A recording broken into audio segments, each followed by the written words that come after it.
আসসালামু আলাইকুম এভরিওয়ান। আশা করি সবাই ভালো আছো, সুস্থ আছো। অনেকদিন পর তোমাদের সাথে আবার দেখা হয়ে গেল আমার এই কোর্সে ফার্স্ট পেপারে।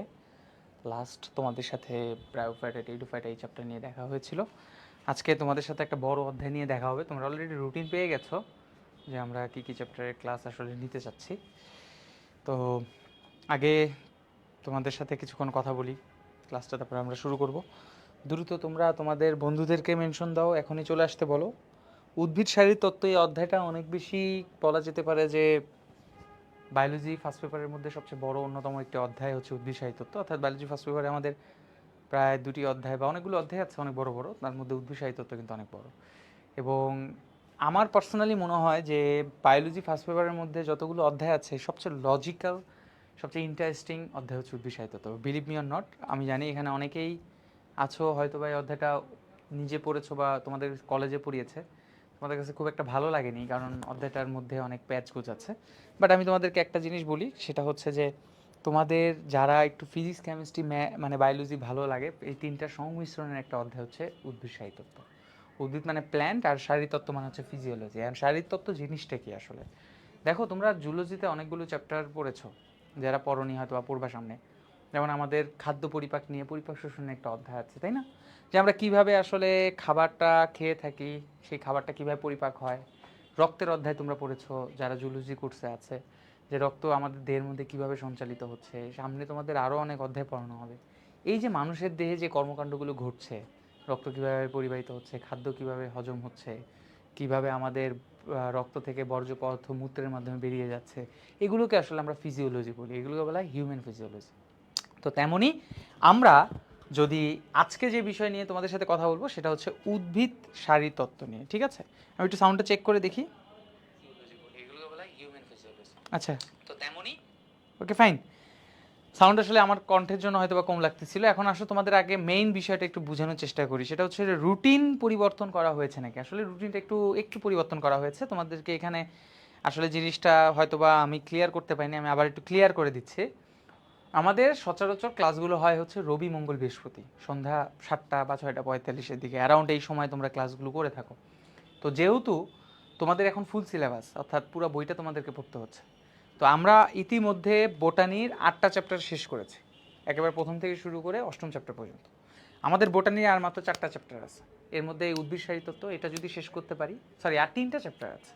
এর মধ্যে উদ্ভিদ সাহিত্য সবচেয়ে বড়, এবং এর পরবর্তী যে দুটো অধ্যায় থাকবে, অর্থাৎ জীবের প্রজনন এবং জীবের পরিবেশ বিস্তার সংরক্ষণ, এই অধ্যায়ের দুটি মোটামুটি ছোট আছে, মানে উদ্ভিদ সাহিত্যের মতো এত বড় না। তো এখন বিগ চ্যাপ্টার হচ্ছে আমাদের উদ্ভিদ সাহিত্য। তাহলে আমাদের বোটানি শেষ, ঠিক আছে? এখন আসো, তোমাদের মনে হয় সম্ভবত জীব প্রযুক্তি হয়েছে কি না। যদি জীব প্রযুক্তি হয়ে থাকে তাহলে তো ভালো, আর যদি না হয় তাহলে জীব প্রযুক্তিটা হবে। এভাবেই তোমার বোটানি শেষ হয়ে যাবে। এখন সমস্যাটা যেটা হয়েছে যে আমাদের জুলজিতে আমরা অলরেডি 1 থেকে পঞ্চম 5টা অধ্যায়, সপ্তম আর 11 এই টোটাল 7টা অধ্যায় শেষ করেছি। মাঝখানে 6 বর্জ্য নিষ্কাশন, তারপরে 8 সমন্বয় নিয়ন্ত্রণ, তারপরে তোমার মানে জীবের হচ্ছে তোমার হচ্ছে প্রজনন, তারপরে প্রতিরক্ষা এবং প্রাণীর আচরণ নামে একটা অধ্যায় আছে। এইগুলো চ্যাপ্টারগুলো অনেক বড় বড়। জুলজি যেই চ্যাপ্টারগুলো এখন তোমাদের বাকি, তোমাদের জুলজি কিন্তু শর্ট সিলেবাসের অধ্যায় সব শেষ। এটা একটা মজার বিষয় যে জুলজির সব শর্ট সিলেবাসের অধ্যায় শেষ আলহামদুলিল্লাহ। এখন তোমাদের সাথে জুলজিতে যে বিষয় নিয়ে আলোচনা করা হবে সেগুলো সবই হচ্ছে তোমাদের আগে আমরা যে শর্ট সিলেবাস করাতাম তার বাইরের অধ্যায়গুলো, এবং ওই বাইরের অধ্যায়গুলো অনেক বড় বড়। সো ওইগুলো কমপ্লিট করতেও আমাদের টাইম লেগে যাবে। তো আমরা তখন ডিসিশন নিয়েছি যে আমরা এখন কি করতে পারি, আমরা সপ্তাহে 4 দিন তোমাদের বায়োলজি ক্লাস নেব। তোমাদের রবি মঙ্গল বৃহস্পতি নর্মালি 3 দিন তো থাকবেই, এক্সট্রা শনিবার থাকবে। অর্থাৎ সপ্তাহে 2 দিন থাকবে বোটানির জন্য ক্লাস, আর সপ্তাহে 2 দিন থাকবে জুলজির ক্লাস। এইভাবে প্যারালালি তোমাদের চলতে থাকবে। সো প্যারালালি চললে ইনশাল্লাহ দেখবা যে খুব দ্রুত তোমাদের অধ্যায় শেষ হয়ে যাবে। যেমন ঈদের আগে আমি চেষ্টা করব আমাদের উদ্ভিদ সাহিত্য শেষ করার, আবার ঈদের আগে তোমাদের এটাও হয়ে যাবে, দেখবা যে জুলজির ষষ্ঠ নামে একটা চ্যাপ্টার আছে বর্জ্য নিষ্কাশন, যেটা শুরু করবে তোমাদের আবরার ভাইয়া, সেটা শেষ করলে আমাদের অনেকটুকু আগে যাবে। এভাবে প্যারালালি শুরু করলে আমাদের দেখা যাবে যে 1-1.5 মাসের মধ্যে বা 2 মাসের মধ্যে ইনশাল্লাহ আমাদের অধ্যায় হয়তো বা কমপ্লিট হয়ে যাবে, যেহেতু মাঝখানে ঈদ আছে। ওকে ফাইন, তো এই হচ্ছে আমাদের প্ল্যান। তো তোমরা যারা এখনও বলি যে তোমাদের অলরেডি সামনে ফাইনাল টার্ম খুবই দ্রুত, ঈদের আগে অনেকের হবে, ঈদের পরে অনেকের হবে হয়তোবা।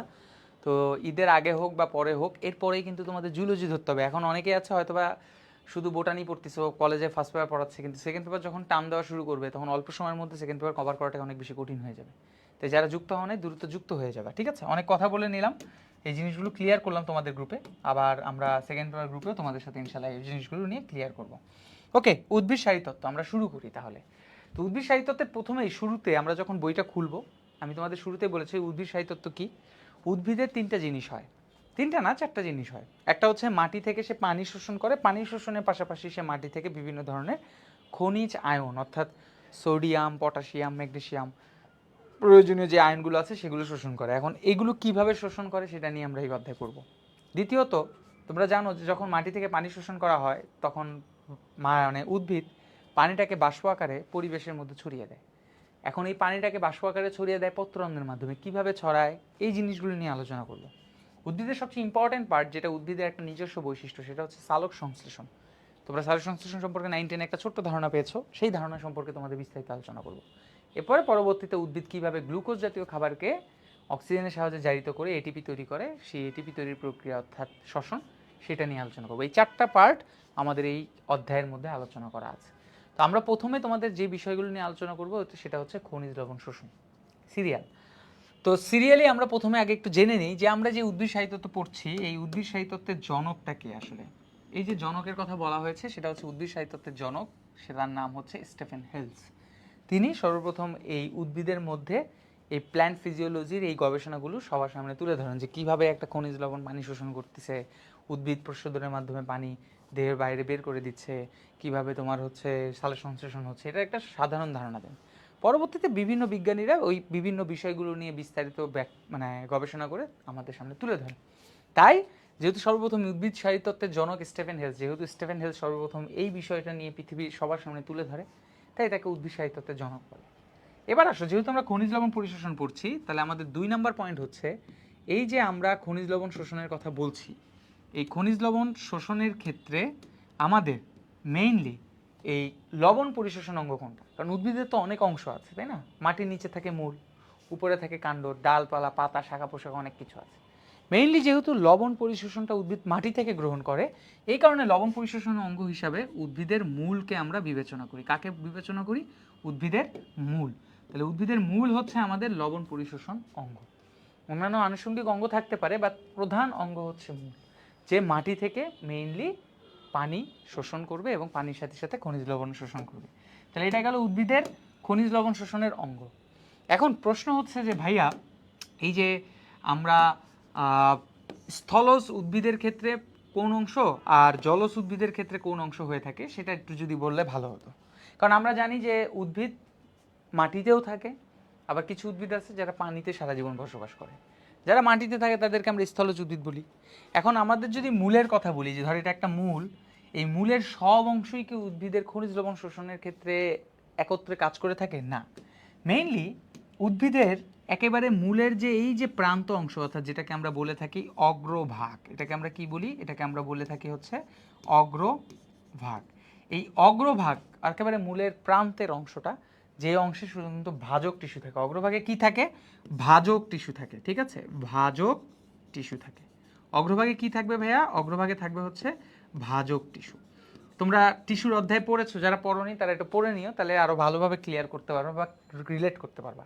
তো উদ্ভিদের মূলের ঠিক অগ্রভাগে, এই অগ্রভাগে ভাজক টিস্যু থাকে, যে ভাজক টিস্যুগুলো অত্যন্ত তরুণ টিস্যু এবং অ্যাক্টিভ টিস্যু, সক্রিয় টিস্যু, যারা মূলত উদ্ভিদের খনিজ লবণ শোষণের ক্ষেত্রে সক্রিয় ভূমিকা পালন করে। অর্থাৎ উদ্ভিদের পুরো মূলের মধ্যে অগ্রভাগ যতটা খনিজ লবণ শোষণ করে, বাকি অংশগুলো এতটা করতে পারে না। তাহলে এটা মাথায় রাখতে হবে, স্থলজ উদ্ভিদের ক্ষেত্রে উদ্ভিদের মূলের অগ্রভাগ হচ্ছে খনিজ লবণ শোষণ করে। এটা গেল হচ্ছে 2 নাম্বার অংশ। এবার আসো 3 নাম্বার, জলজ উদ্ভিদের কথা যদি বলি। জলজ উদ্ভিদ, জলজ উদ্ভিদের কিন্তু দেখবা, যেমন তুমি একটা উদ্ভিদ নিয়ে একটু ইমাজিন করো, তোমরা যারা সবাই এই উদ্ভিদটা সম্পর্কে জানো, যেটা হচ্ছে কচুরিপানা, তাই না? এটা আমরা সবাই দেখেছি। কচুরিপানা উদ্ভিদ কিন্তু পানির উপর বসবাস করে। এখন তুমি একটু খেয়াল করে দেখবা, তোমরা সবাই দেখেছো যে কচুরিপানা উদ্ভিদেরও তো মূল আছে, কিন্তু মূলগুলো কিন্তু মাটি পর্যন্ত পৌঁছায় না। সাধারণত ওই মূলগুলো পানির নিচেই অবস্থান বা পানির উপরেই অবস্থান করে, তারা মাটি পর্যন্ত যায় না। তাহলে এই মূল কোথার থেকে খনিজ লবণ শোষণ করবে? ওরা যে নদী বা পুকুরের মধ্যে কচুরিপানাগুলো তৈরি হয়, তাদের লবণ পরিশোষণের ক্ষেত্রে তো তারা মাটির সংস্পর্শে আসছে না, তাহলে এরা খনিজ লবণ শোষণটা করবে কিভাবে? এদের খনিজ লবণ শোষণের অন্যতম উপায় হচ্ছে এদের সারা দেহ, অর্থাৎ এদের পুরা দেহটাই আসলে খনিজ লবণ শোষণ করে থাকে। পানির মধ্যে যে আয়নগুলো থাকবে সেই আয়নগুলো ওরা পুরা দেহটাই শোষণ করবে। ওদের স্পেসিফিকভাবে তুমি মূলের অগ্রভাগ বা কাণ্ডের অমুক প্রান্ত এগুলো বলে লাভ নেই, পুরা দেহটাই মূলত খনিজ লবণ শোষণের অঙ্গ। তাহলে এটা মাথায় রাখতে হবে, স্থলজ উদ্ভিদের ক্ষেত্রে মূলের অগ্রভাগ, আর জলজ উদ্ভিদের ক্ষেত্রে মূলত সারা দেহ এই আয়নটা বা লবণটা শোষণ করে। আচ্ছা, এটা গেল হচ্ছে আমাদের 3 নাম্বার পয়েন্ট। আসলে 4 নাম্বার পয়েন্ট নিয়ে একটু কথা বলি। 4 নাম্বার পয়েন্টটা আসলে কি নিয়ে বলছে? 4 নাম্বার পয়েন্ট বলছে যে কি অবস্থায় লবণ পরিশোষিত হয়। এখন আমরা সচরাচর যখনই বলি যে লবণের কথাটা বলি, আমরা সবসময় ইমাজিন করি যে লবণ বললেই আমাদের মাথার মধ্যে কি আসে, ধরো সোডিয়াম ক্লোরাইড, তাই না? আমরা কেমিস্ট্রিতে পড়েছি, একেবারে সিম্পল কেমিস্ট্রি শুরু করার সময় এই সোডিয়াম ক্লোরাইডের সাথে আমরা সবাই পরিচিত। এটাই তো এক ধরনের লবণ, তাই তো? এখন প্রশ্ন হচ্ছে যে ভাইয়া, আমরা যেমন পানির মধ্যে ধরেন স্যালাইন তো এক ধরনের বিভিন্ন ধরনের আয়নের লবণ, পানির মধ্যে মিক্স করি তারপরে খাই, এইভাবেই কি আসলে খায় না? জিনিসটা হচ্ছে যে এই সোডিয়াম এবং ক্লোরাইড এই দুইটা আয়ন ধরো উদ্ভিদের গ্রহণ করা জরুরি, উদ্ভিদের বৃদ্ধির জন্য হোক বা বিভিন্ন কারণে হোক। এখন প্রশ্ন হচ্ছে এটা কি পানির সাথে মিক্সড অবস্থায় থাকে, লবণাক্ত পানি থাকে, তারপরে সে সোডিয়াম ক্লোরাইড গ্রহণ করে? বিষয়টা এরকম না। এরা যখনই এই লবণগুলো, যে কোনো লবণ, সেটা সোডিয়াম ক্লোরাইড হোক, পটাশিয়াম ক্লোরাইড হোক বা পটাশিয়াম নাইট্রেট হোক, যে কোনো লবণ হোক, এটা যখনই পানির সংস্পর্শে আসে তখন ওরা ভেঙে যায়, ভেঙে গিয়ে সোডিয়াম আয়ন এবং ক্লোরিন আয়নে পরিণত হয়। এই জিনিসটা খুবই সিম্পল, একটা সাধারণ কমন সেন্স, যেটা কেমিস্ট্রি থেকে তোমরা জানো, যে কোনো লবণ কিন্তু পানির সংস্পর্শে থাকলে আয়নিত অবস্থায় পরিণত হয়। তো এই উদ্ভিদের ক্ষেত্রে একই কথাই প্রযোজ্য। এই যে লবণ বলা হচ্ছে, এই লবণ মানে হচ্ছে সোডিয়াম ক্লোরাইড না, এই লবণ মানে হচ্ছে এই আয়নকে বোঝানো হচ্ছে। তার যেই আয়নগুলো, উদ্ভিদ কিন্তু সব আয়ন গ্রহণ করে না, বাই দ্য ওয়ে, এটা তোমাদের একটু মাথার মধ্যে রাখতে হবে যে উদ্ভিদ কিন্তু সব মৌল গ্রহণ করে না। আমাদের পৃথিবীতে সম্ভবত 118টা মৌল আছে, তার মানে যে সব মৌলকে আয়ন অবস্থায় গ্রহণ করবে তা না। উদ্ভিদের কিছু নির্দিষ্ট মৌল আছে যারা মূলত ওই মৌলগুলোকে আয়নিত অবস্থায় গ্রহণ করে, যেগুলো সম্পর্কে তোমরা জানবা। তার মানে আমরা একটা জিনিস বুঝতে পারলাম যে উদ্ভিদ কি অবস্থায় লবণ শোষণ করে, তখন এটার অ্যান্সারটা কি হবে? আয়নিত অবস্থায়। কি অবস্থায় ভাইয়া? এটার অ্যান্সার হবে হচ্ছে আয়নিত অবস্থায়। অর্থাৎ এই সোডিয়াম এবং ক্লোরাইড যে দুটাকে যদি তার গ্রহণ করতে প্রয়োজন হয়, তাহলে সোডিয়াম এবং প্লাস আয়ন বা সোডিয়াম আয়ন এবং ক্লোরিন আয়ন, এই আয়ন অবস্থায় সে লবণটাকে গ্রহণ করে, যেটা আমরা নিচেই লিখে রেখেছি যে কি অবস্থায় লবণটা শোষিত হয়? আয়নিত অবস্থায়। তাহলে এইগুলো হচ্ছে একটা সাধারণ এমসিকিউ। তোমাদের বইয়ের প্রথম পেজে খুললেই দেখবা যে অনেক লেখা আছে, এর মধ্যে দেখবা এই যে বিশেষ বিশেষ লেখাগুলো আছে, এই লেখাগুলো একটু খুঁজে বের করলেই তোমরা এগুলো এমসিকিউ দেখবা প্রথম পেজ থেকে পেয়ে যাবে। তাহলে আমরা একবার রিপিট করছি যে উদ্ভিদের শারীরতত্ত্বের জনককে স্টিফেন হেলস। লবণ পরিশোষণ অঙ্গ মূলত কোনটি? মানে উদ্ভিদের পাতা, কাণ্ড, ডালপালা না মূল? মেইনলি হচ্ছে মূল, এরা মূলত লবণ পরিশোষণ অঙ্গ। স্থলজ উদ্ভিদের ক্ষেত্রে কোথায় হবে? মূলের অগ্রভাগ। জলজ উদ্ভিদের ক্ষেত্রে কোথায় হবে? পুরা দেহ। কি অবস্থায় লবণ শোষিত হয়? আয়নিত অবস্থায়। এরা একেবারে সোডিয়াম ক্লোরাইড যে মানে তোমার হচ্ছে কি বলবো কম্বাইন্ড অবস্থায় শোষণ করবে তা কিন্তু না, এটা হচ্ছে আয়নিত অবস্থায় থাকা অবস্থায়, এরকম সোডিয়াম প্লাস ক্লোরিন মাইনাস আয়নিত অবস্থায় তারা এগুলোকে শোষণ করে থাকে। আশা করি এটা খুবই সিম্পল একটা কথাবার্তা। আমরা চলো আরেকটা এমসিকিউতে চলে যাই। সেই এমসিকিউর পার্টটা হচ্ছে, আমি তোমাদেরকে একটু আগেই বলেছিলাম যে লবণ শরীর শোষণ করে, ঠিক আছে, লবণ পরিশোষণ করে বা শোষণ করে সব ঠিক আছে, কিন্তু শোষণ করার মানে এই না যে ও উদ্ভিদ মানে আমার পৃথিবীতে যত আয়ন আছে সবাইকে গ্রহণ করবে। নো, উদ্ভিদ মোটামুটি মোট আয়নের কথা যদি জিজ্ঞেস করো, মোট আয়ন হচ্ছে টোটাল 17টি শোষণ করে। কতটি শোষণ করবে? 17টি। তাহলে আমাদের পৃথিবীতে যত মৌল বা আয়ন আছে, সেই আয়নগুলোর মধ্যে মাত্র 17টি আয়ন সে শোষণ করে থাকে তার পছন্দ মতো। এখন এই মোট 17টি আয়নের মধ্যে এদেরকে আমরা আবার দুই ভাগে ভাগ করি। একটা ভাগের নাম হচ্ছে ম্যাক্রোমৌল, একটাকে কি বলা হয়? ম্যাক্রোমৌল, ঠিক আছে। আরেকটা আয়নকে বলা হয়ে থাকে বা আরেক গ্রুপকে বলা হয়ে থাকে মাইক্রোমৌল। এখন প্রশ্ন হচ্ছে কাদেরকে মাইক্রোমৌল বা কাদেরকে ম্যাক্রোমৌল বলা হয়, আর কেনই বা আমরা এই দুই গ্রুপে ভাগ করলাম এই 17টা আয়নকে, আর কেনই বা আমি নাম দিলাম মাইক্রোমৌল আর ম্যাক্রোমৌল? বায়োলজিতে আমরা যখনই এই ম্যাক্রো এবং মাইক্রো শব্দটা ইউজ করি, যে ম্যাক্রো এবং মাইক্রো, তখনই আমরা জানি যে ম্যাক্রো বা মাইক্রো বায়োলজিতে ব্যবহার করা মানেই হচ্ছে ছোট বড় বোঝায়। অর্থাৎ ম্যাক্রো মানে সবসময় বড় বোঝায়, মাইক্রো মানে ছোট বোঝায়। তো তার মানে কি এরকম আপনি কিছু বলতে চাচ্ছেন যে আয়ন আকারে বড় তাদেরকে ম্যাক্রোমৌল বলা হয়, যে আয়ন আকারে ছোট তাদেরকে মাইক্রোমৌল বলা হয়? না। এই 17টা আয়নের মধ্যে কিছু আয়ন আছে যারা অধিক পরিমাণে গ্রহণ করে। তাহলে ম্যাক্রোমৌল আমরা কাদেরকে বলবো? যেগুলো অধিক পরিমাণে, সবচেয়ে বেশি পরিমাণে গ্রহণ করে, ঠিক আছে, অধিক পরিমাণে গ্রহণ করে, তাদেরকে আমরা বলবো হচ্ছে ম্যাক্রোমৌল। আর মাইক্রোমৌল কাদেরকে বলবো? যেগুলো হচ্ছে অল্প পরিমাণে, অর্থাৎ যতটুকু প্রয়োজন তার চেয়ে বেশি গ্রহণ করে না, অল্প পরিমাণে। যাদেরকে অল্প পরিমাণে গ্রহণ করে তাদেরকে বলা হয়ে থাকে মাইক্রোমৌল। তাহলে এটা মাথায় রাখতে হবে যে উদ্ভিদের 27টি মৌলের মধ্যে দুই ভাগে ভাগ করা হয়, একটা হচ্ছে ম্যাক্রোমৌল আর একটা হচ্ছে মাইক্রোমৌল। ম্যাক্রোটা কোনটা? যেটা অধিক পরিমাণে গ্রহণ করবে, আর মাইক্রোটা কোনটা? যেটা অল্প পরিমাণে গ্রহণ করবে। এখন প্রশ্ন হচ্ছে যে 27টা মৌলের মধ্যে কারা ম্যাক্রোমৌল আর কারা মাইক্রোমৌল, তাদের আমরা কীভাবে মনে রাখবো? আচ্ছা চলো সর্বপ্রথম আমরা ম্যাক্রোমৌল নিয়ে একটু কথা বলি। ম্যাক্রোমৌলগুলোকে মনে রাখার জন্য একটা ছন্দ ইউজ করা হয়েছে। তোমরা ছোটোবেলা থেকে এই ছন্দটা শুনে আসছো, সেটা হচ্ছে MGK cafe for nice chops. অর্থাৎ এখানে প্রায় টোটাল 9টি মৌল আছে, যে 9টি মৌল মূলত ম্যাক্রোমৌল হিসাবে পরিচিত। এখন MGK cafe for nice chops দিয়ে কীভাবে কী হয়? যেমন MG মানে হচ্ছে ম্যাগনেসিয়াম, ঠিক আছে, MG মানে কি? ম্যাগনেসিয়াম, তার মানে ম্যাগনেসিয়াম এক ধরনের ম্যাক্রোমৌল। কে দিয়ে কি হবে? কে দিয়ে হচ্ছে পটাশিয়াম, তার মানে পটাশিয়াম একটা ম্যাক্রোমৌল। এই যে ক্যাফে, এই ক্যাফের যে CA আছে, এই CA দিয়ে হচ্ছে ক্যালসিয়াম। আমাদের ম্যাক্সিমাম স্টুডেন্ট আছে যারা হচ্ছে একটা জিনিস ঘোলায় ফেলে, আমি বলে রাখতেছি, এই ছন্দটা ব্যবহার করার পরে এই ক্যাফের Fe দিয়ে ভেবে ফেলে আয়রন। আয়রনকে অনেকে ম্যাক্রোমৌল বলে ফেলে, কিন্তু মনে রাখবা ক্যাফের শুধুমাত্র CA মানে ক্যালসিয়াম বুঝায়। ফর দিয়ে কি হবে? তার মানে Fe দিয়ে কিছু হবে না, ফর দিয়েও কিছু হবে না। এরপর আসুন নাইস। নাইসের ক্ষেত্রে Ni দেখে অনেকে আমরা যখন বলি বলো তো NiC দিয়ে কি মৌল হইতে পারে, অনেকে এটা স্বাভাবিকভাবে বলে ভাই Ni দিয়ে তো নিকেল হয়, তার মানে কি নিকেল গ্রহণ করে? আসলে না। নাইসের এই যে এনটা দেখতে পাচ্ছ, এই এন মানে হচ্ছে নাইট্রোজেন, অর্থাৎ নাইট্রোজেন আমাদের এখানে ম্যাক্রোমৌল। তাহলে নাইসের এন দিয়ে শুধু নাইট্রোজেন। এরপর বাকি থাকে চপস, CHOPS। সি দিয়ে হচ্ছে কার্বন, H দিয়ে হচ্ছে হাইড্রোজেন, ও দিয়ে হচ্ছে অক্সিজেন, পি দিয়ে হচ্ছে ফসফেট, আর এস দিয়ে হচ্ছে সালফার। এই যে দেখো, এখন আমি যদি মৌলগুলো কাউন্ট করি 1 2 3 4 5 6 7 8 9, এই টোটাল 9টা মৌলই হচ্ছে আমাদের ম্যাক্রো মৌল, যেগুলো উদ্ভিদ বেশি পরিমাণে গ্রহণ করে থাকে, ঠিক আছে।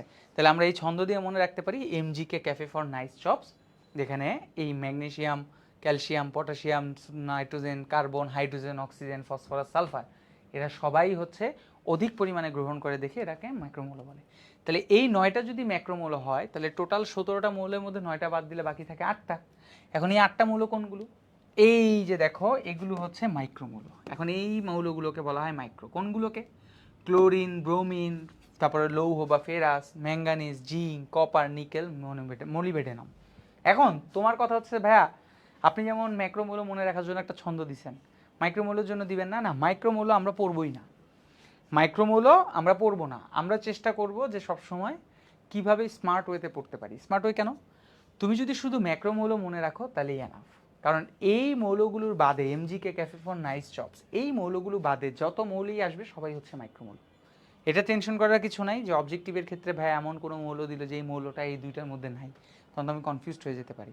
না, এরকম করবে না, তোমার এই 17টা মৌলের মধ্যেই অপশন ঘুরাই দিবে। কীভাবে? ধরো তোমাকে একটা অপশন দিল যে তোমার একটা পরীক্ষা প্রশ্ন আসলো এরকম, পরীক্ষা প্রশ্নটা কোনটি? যে ধরো এরকম আসলো যে নিচের কোনটি, ধরো তুমি মাইক্রোমৌল পড়ো নাই, তো দিল যে নিচের কোনটি মাইক্রোমৌল, এরকম একটা দিল, ঠিক আছে, মাইক্রোমৌল। ধরো তুমি মাইক্রোমৌল পড়ো নাই, এখন তুমি তো ম্যাক্রোমৌল পড়ে আসছো। এখন অপশনগুলো কি কি হলো? ধরো অপশন এ দিল হচ্ছে MG মানে ম্যাগনেসিয়াম, বি দিল হচ্ছে কে মানে পটাশিয়াম, তারপরে হচ্ছে সি দিল মনে করো হচ্ছে ক্যালসিয়াম, আর ডি দিল মনে করো হচ্ছে ফেরাস। এখন তুমি তো মাইক্রোমৌল পড়ো নাই, তাহলে তুমি কীভাবে অ্যান্সার করবা?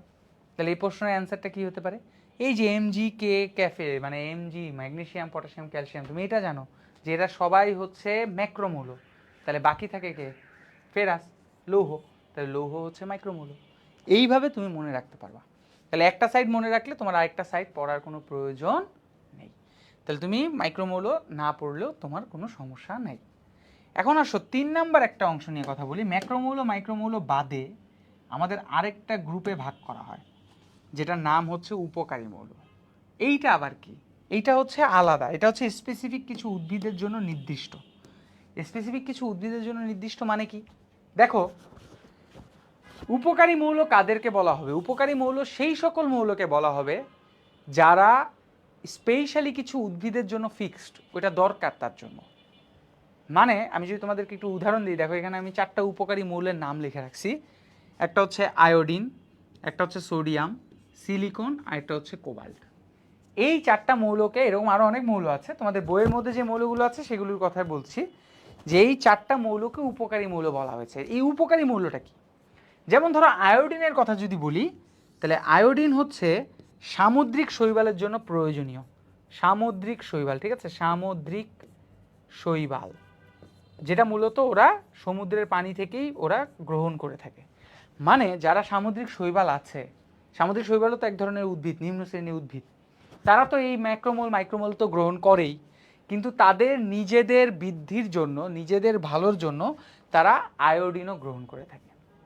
ঠিক আছে, এখন এই আয়োডিনটা সামুদ্রিক শৈবালের জন্য যত ইম্পর্টেন্ট, যত উপকারিতা, এই আয়োডিনটা এখন যত ইম্পর্টেন্ট বা যত উপকার বা যত প্রয়োজন, এটা যদি আমি এখন আম গাছের জন্য কথা বলি, সাপোজ যে আম গাছের জন্য আমি যদি বলি যে আম গাছের জন্য আয়োডিন ইম্পর্টেন্ট, দরকার নাই তো, আম গাছের জন্য তো আয়োডিনের ইম্পর্টেন্স নাই।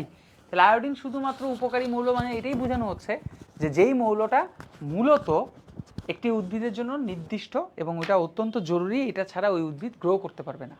তাহলে যদি আয়োডিন হয় হচ্ছে শৈবাল উদ্ভিদের জন্য, সামুদ্রিক শৈবালের জন্য, তাহলে সোডিয়াম কোনটা? সোডিয়াম হচ্ছে C4 উদ্ভিদ। তোমরা হয়তো বা 9-10-এ এটা পড়েছো, বা 9-10-এ তোমাদের এই C4 উদ্ভিদ নিয়ে হয়তো বা কিছুটা ধারণা দেওয়া আছে, যেটা তোমাদেরকে আমরা আরও পরবর্তীতে, এখন না, তোমাদেরকে সালেকশন সেশন পড়ানোর সময় এই C4 উদ্ভিদ সম্পর্কে একটা ধারণা দিব, যে C4C3 উদ্ভিদ কি। তো এই C4 উদ্ভিদের যারা আছে তাদের জন্য সোডিয়াম অত্যন্ত জরুরি। তারপর আসো সিলিকন। এখন বাকি থাকে হচ্ছে সিলিকন। সিলিকন কার জন্য?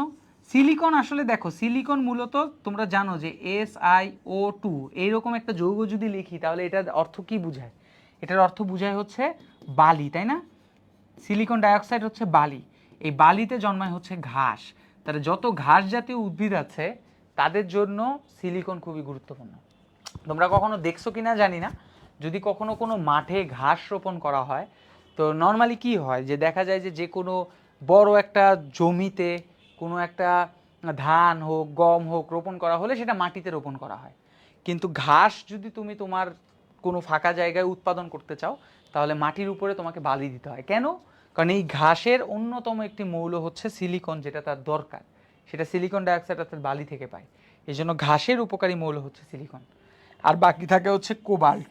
কোবাল্টকে বলা হয়ে থাকে নাইট্রোজেন ফিক্সিং লিগিউম। ঠিক আছে, নাইট্রোজেন ফিক্সিং লিগিউম। এটা কি?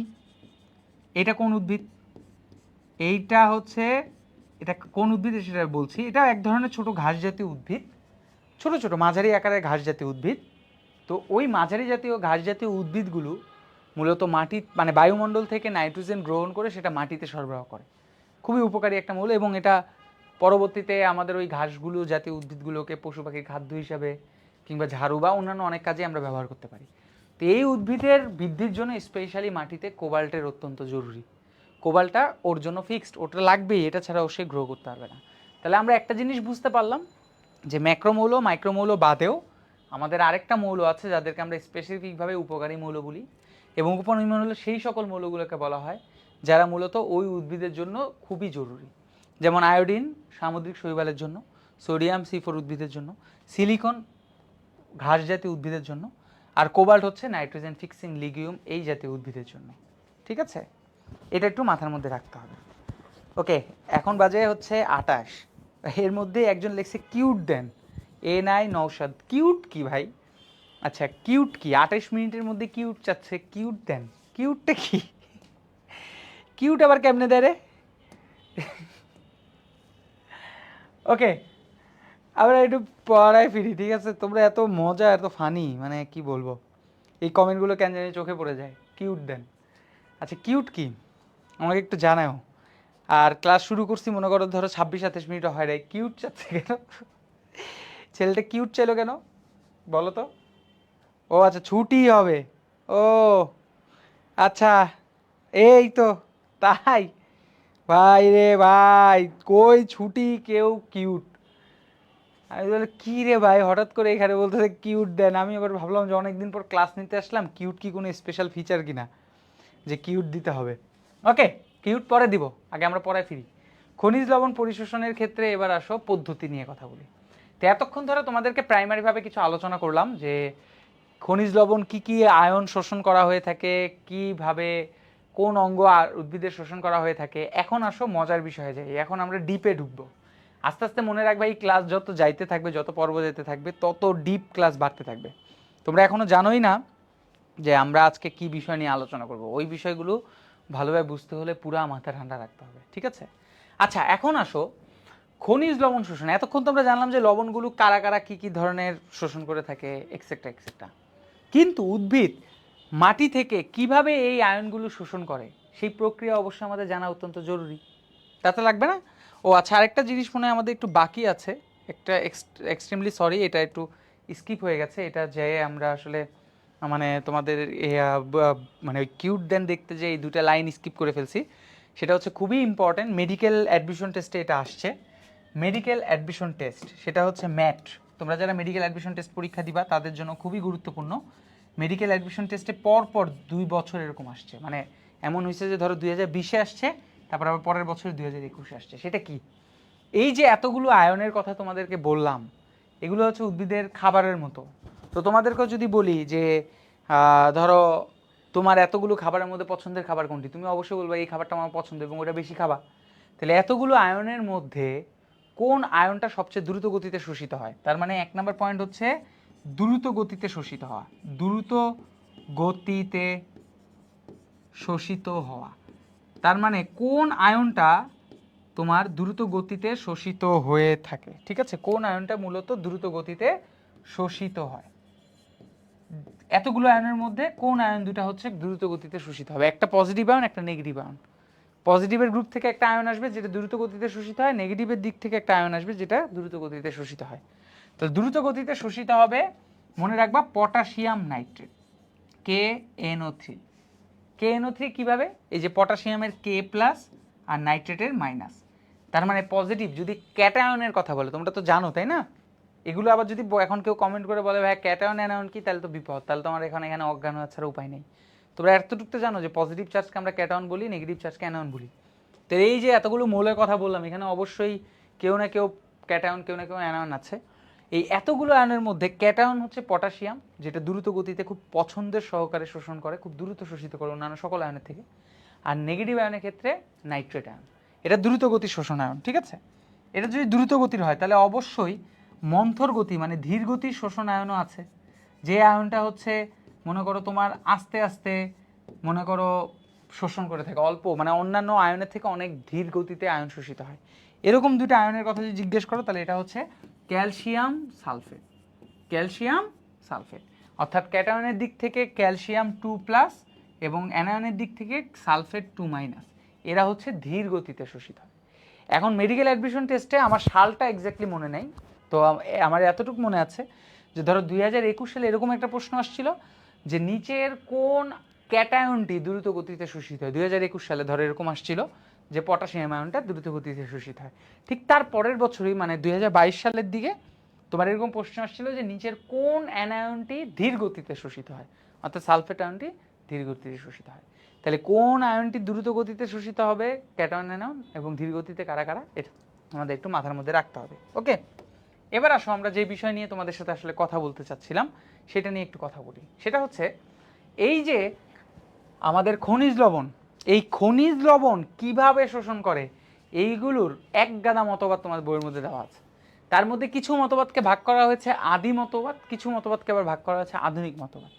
আধুনিকের মধ্যে আবার কিছু মতবাদকে ভাগ করা হয়েছে সক্রিয় পরিশোষণ, আবার কিছু মতবাদকে ভাগ করা হয়েছে নিষ্ক্রিয় পরিশোষণ।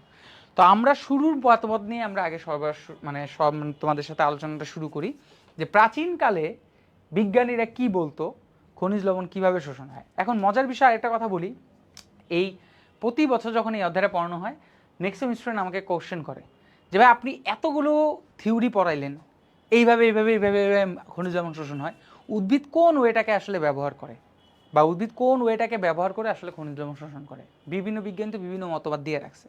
একটা জিনিস তোমাদের আগে ক্লিয়ার করে রাখি, এখানে আমি প্রায় মনে করো 5-6টা 7টা 8টার মতো তোমাদেরকে মতবাদ দেখাবো। ওই সবগুলো মতবাদই আসলে উদ্ভিদ ওই প্রক্রিয়ায় আয়নগুলোকে শোষণ করে। এখানে তুমি স্পেসিফিকভাবে বলতে পারবে না যে এই মতবাদটাকেই সবসময় ব্যবহার করা হয়, ওই মতবাদটাকেই ব্যবহার করা হয়।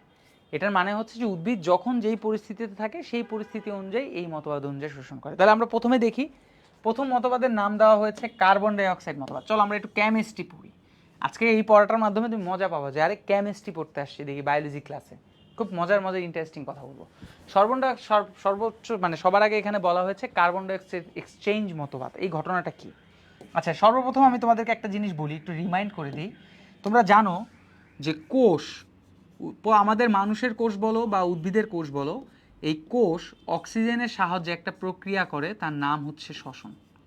এই শ্বসন মানেটা কি? এই আমরা জুলজিতে এক শ্বসনের অধ্যায় নিয়েছি, মানব দেহের শ্বসন। সেই শ্বসন মানে আমরা শুনলেই মনে হয় আমাদের মাথার মধ্যে সবার ফার্স্টে যে ধারণাটা আসে যে বাইরে থেকে অক্সিজেন গ্রহণ, কার্বন ডাইঅক্সাইড ত্যাগ, এটা একটা শ্বসন। হ্যাঁ, এটাও শ্বসন, কিন্তু এখানে যে শ্বসনটা বলবো সেটাকে বলা হয়ে থাকে অন্তঃশ্বসন, অর্থাৎ কোষের ভিতরের শ্বসন। কোষের ভিতরের শ্বসনটা কি? কোষের ভিতরের শ্বসনে মূলত উদ্ভিদ, তোমরা সবাই জানো যে সালোক সংশ্লেষণ প্রক্রিয়া গ্লুকোজ জাতীয় খাদ্য তৈরি করে। তাহলে গ্লুকোজ জাতীয় খাদ্য, যেহেতু গ্লুকোজের সংকেত হচ্ছে C6H12O6, এই যে গ্লুকোজ, এই গ্লুকোজ অক্সিজেনের সাহায্যে জারিত হবে। কার সাহায্যে জারিত হবে? অক্সিজেনের সাহায্যে জারিত হয়ে পরবর্তীতে এটিপি তৈরি করে, তারপরে হচ্ছে পানি তৈরি করে, এবং পাশাপাশি আরেকটা জিনিস তৈরি করবে, তার নাম হচ্ছে কার্বন ডাই অক্সাইড গ্যাস। এই যে বিক্রিয়াটা লিখলাম, এই বিক্রিয়াটার সাথে তোমরা সবাই পরিচিত, আমি বিলিভ করি যারা বায়োলজি পড়ে আসছো 9-10 থেকে তারা সবাই পরিচিত। এইটাকে বলা হয় শ্বসন বিক্রিয়া। তাহলে উদ্ভিদ শ্বসন প্রক্রিয়ায় গ্লুকোজকে জারিত করে, অক্সিজেনের সাহায্যে জারিত করে এটিপি, পানি এবং কার্বন ডাই অক্সাইড তৈরি করে। এটা কিন্তু এক একটা উদ্ভিদের কোষের মধ্যে হয়, এই যে কোষের মধ্যে হয়। এখন আমাদের দরকার হচ্ছে এই যে কার্বন ডাই অক্সাইড তৈরি করলো না, এই কার্বন ডাই অক্সাইডটা কেন দরকার? আমি কার্বন ডাই অক্সাইডকে আলাদা করে নিয়ে আসলাম, কার্বন ডাই অক্সাইড। তাহলে উদ্ভিদের কোষের মধ্যে এই শ্বসন প্রক্রিয়ার মাধ্যমে এটিপি তৈরি হয়, পাশাপাশি কার্বন ডাই অক্সাইড তৈরি হয়। এই কার্বন ডাই অক্সাইড এখন কি করবে? তোমরা যেমন মানুষের ক্ষেত্রে বলো যে মানুষের 70% পানি হচ্ছে দেহের মধ্যে অবস্থান করে, ঠিক তেমনই উদ্ভিদের কোষের মধ্যেও প্রায় 80 থেকে 90-90-র উপরে পানি ওর কোষের মধ্যে অবস্থান করতে। তার মানে পানির কোনো অভাব নাই উদ্ভিদের দেহের মধ্যে। যেহেতু পানির অভাব নাই, তাই এই কার্বন ডাই অক্সাইড উদ্ভিদের দেহে অবস্থিত পানির সাথে বিক্রিয়া করবে। তোমরা সবাই জানো পানির সাথে বিক্রিয়া করবে, এবং বিক্রিয়া করে পরবর্তীতে কার্বনিক অ্যাসিড তৈরি করে, H2CO3। কি তৈরি করবে? H2CO3। এটার নাম হচ্ছে কার্বনিক অ্যাসিড। যদি তোমাদের মধ্যে এখানে এমন কেউ থাকো যে যারা আমাদের সাথে জুলজির গ্রুপে আছো, মানে জুলজি কোর্সে আছো, তাদের জন্য বিষয়গুলো আরও অনেক মজার বা ইজি হয়ে যাবে, কারণ এই জিনিসগুলো আমরা জুলজিতে 5ম অধ্যায়ে শ্বসন শ্বাসক্রিয়া পড়িয়েছি। ওই কথাগুলি এখানে আসলে আমি আবার রিপিট করতেছি, তাদের জন্য এই জিনিসটা অনেক বেশি ইজি হয়ে যাবে বা রিলেট করতে পারবা। তাহলে উদ্ভিদ শ্বসন প্রক্রিয়া গ্লুকোজকে জারিত করে এটিপি, কার্বন ডাই অক্সাইড তৈরি করলো। ওই কার্বন ডাই অক্সাইড উদ্ভিদের দেহের পানির সাথে বিক্রিয়া করে কার্বনিক অ্যাসিড তৈরি করে। এবং তোমরা সবাই জানো যে কার্বনিক অ্যাসিড অত্যন্ত দুর্বল অ্যাসিড। কেমন অ্যাসিড? দুর্বল অ্যাসিড। তাই দুর্বল অ্যাসিড হওয়ার কারণে এই কার্বনিক অ্যাসিড ভেঙে যায়, ভেঙে গিয়ে হাইড্রোজেন আয়ন এবং বাইকার্বনেট আয়ন HCO3- আয়নে পরিণত হয়। তাহলে কার্বনিক অ্যাসিড তৈরি হওয়ার সাথে সাথেই সে কী করবে? আবার ভেঙে যাবে, ভেঙে গিয়ে হাইড্রোজেন আয়ন এবং বাইকার্বনেট আয়ন তৈরি করবে। তাহলে এখন ঘটনা হচ্ছে পৃথিবীর সব কিছু হচ্ছে বিনিময় প্রথার মাধ্যমে চলে। রিলেশনশিপও একটা বিনিময় প্রথা। কেমন বিনিময় প্রথা? দেখো, তোমরা এই কোর্সে ভর্তি হইছো পেমেন্টের মাধ্যমে, যার কারণে আমরা তোমাদেরকে সার্ভিস দিচ্ছি, এটা কিন্তু একটা বিনিময়।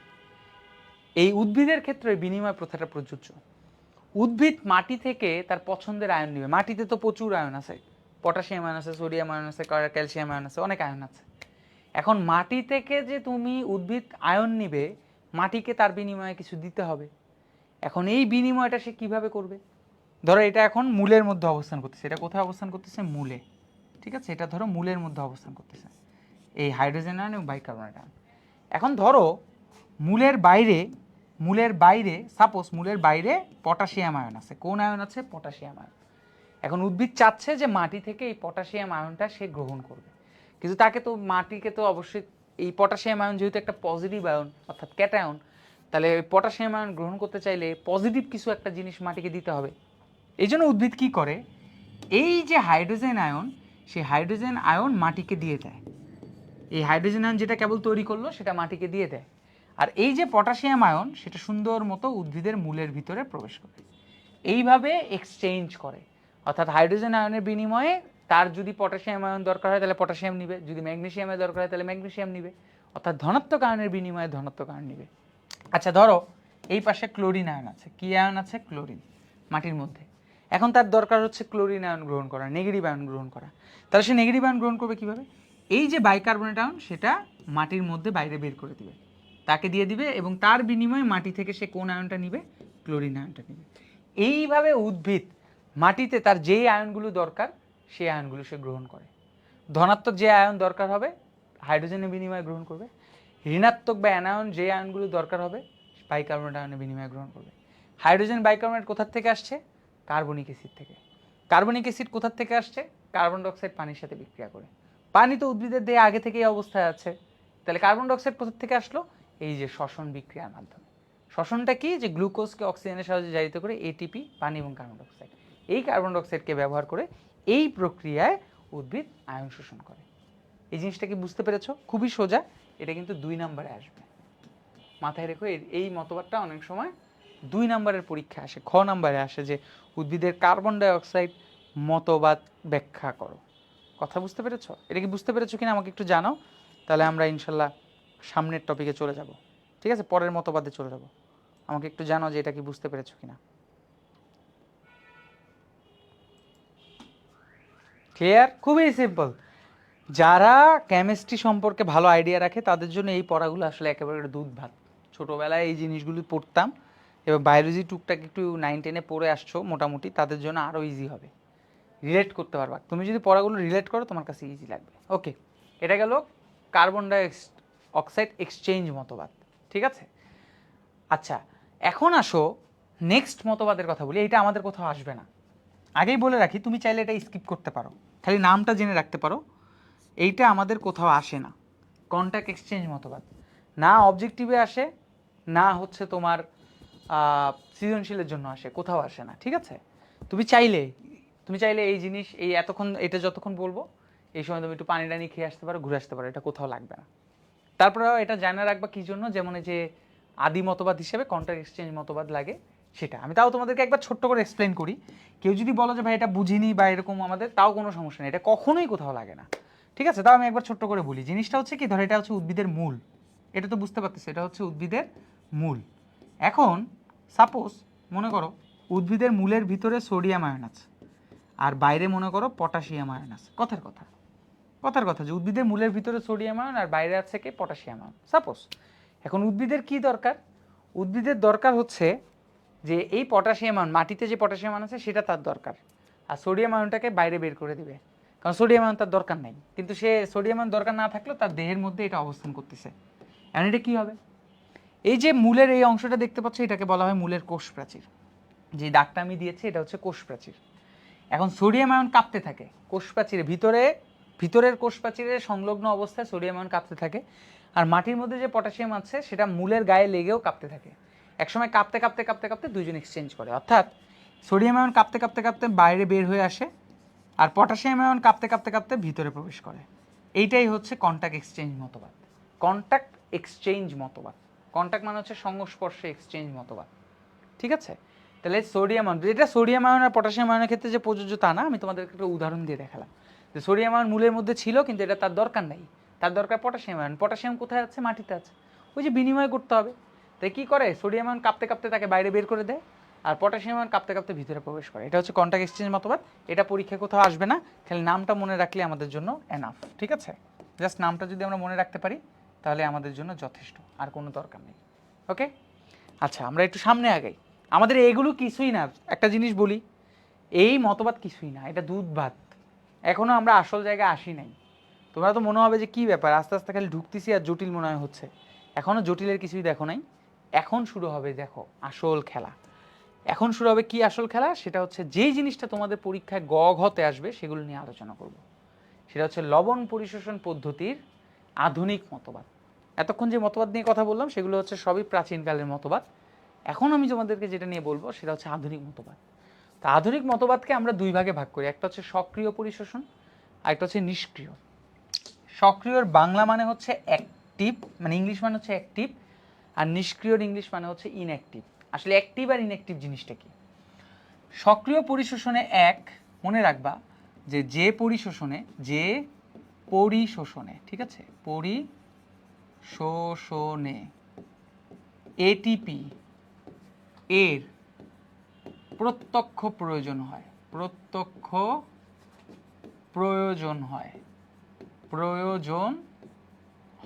অর্থাৎ এটিপি শক্তিকে তোমার লাগবে। এটিপি শক্তি ছাড়া তুমি এই কাজটা করতে পারবে না। তোমাকে এটিপি শক্তিকে ডিরেক্টলি ইনভলভ করতে হবে, এই জায়গায় তোমাকে নিয়ে আসতে হবে। এটিপি শক্তি ছাড়া তুমি এই লবণটা শোষণ করতে পারবে না, তাকে বলা হয় সক্রিয়। তাহলে নিষ্ক্রিয়র ক্ষেত্রে কি হবে? এটিপি শক্তির পরোক্ষ, মানে যেখানে তোমার এটিপি শক্তি না থাকলেও কোনো সমস্যা নাই, ঠিক আছে, পরোক্ষ প্রয়োজন হয়, তাদেরকে বলা হয় নিষ্ক্রিয় পরিশোষণ। এটা হচ্ছে এর প্রধান পার্থক্য। সক্রিয় পরিশোষণে এটিপি শক্তিটা লাগবে, নিষ্ক্রিয়তে লাগবে না, না হলেও কোনো সমস্যা নাই। আমরা যখন মতবাদ ব্যাখ্যা করব, কারণ আমরা জানো যে সক্রিয় পরিশোষণে প্রায় 3 ধরনের মতবাদ আছে, এটা আমাদের অবজেক্টিভে আসে। সক্রিয় পরিশোষণের মতবাদগুলো কি কি? মতবাদ হচ্ছে 3 ধরনের মতবাদ। এক, এটা কিন্তু অবজেক্টিভে আসে, লুন্ডেগড় মতবাদ, ঠিক আছে, লুন্ডেগড় মতবাদ। প্রথম মতবাদের নাম হচ্ছে লুন্ডেগড় মতবাদ। 2 নাম্বার হচ্ছে প্রোটন অ্যানায়ন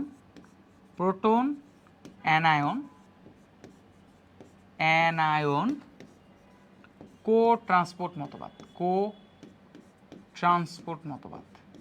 প্রোটন অ্যানায়ন কো ট্রান্সপোর্ট মতবাদ।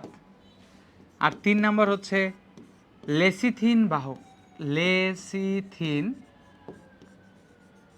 বাহক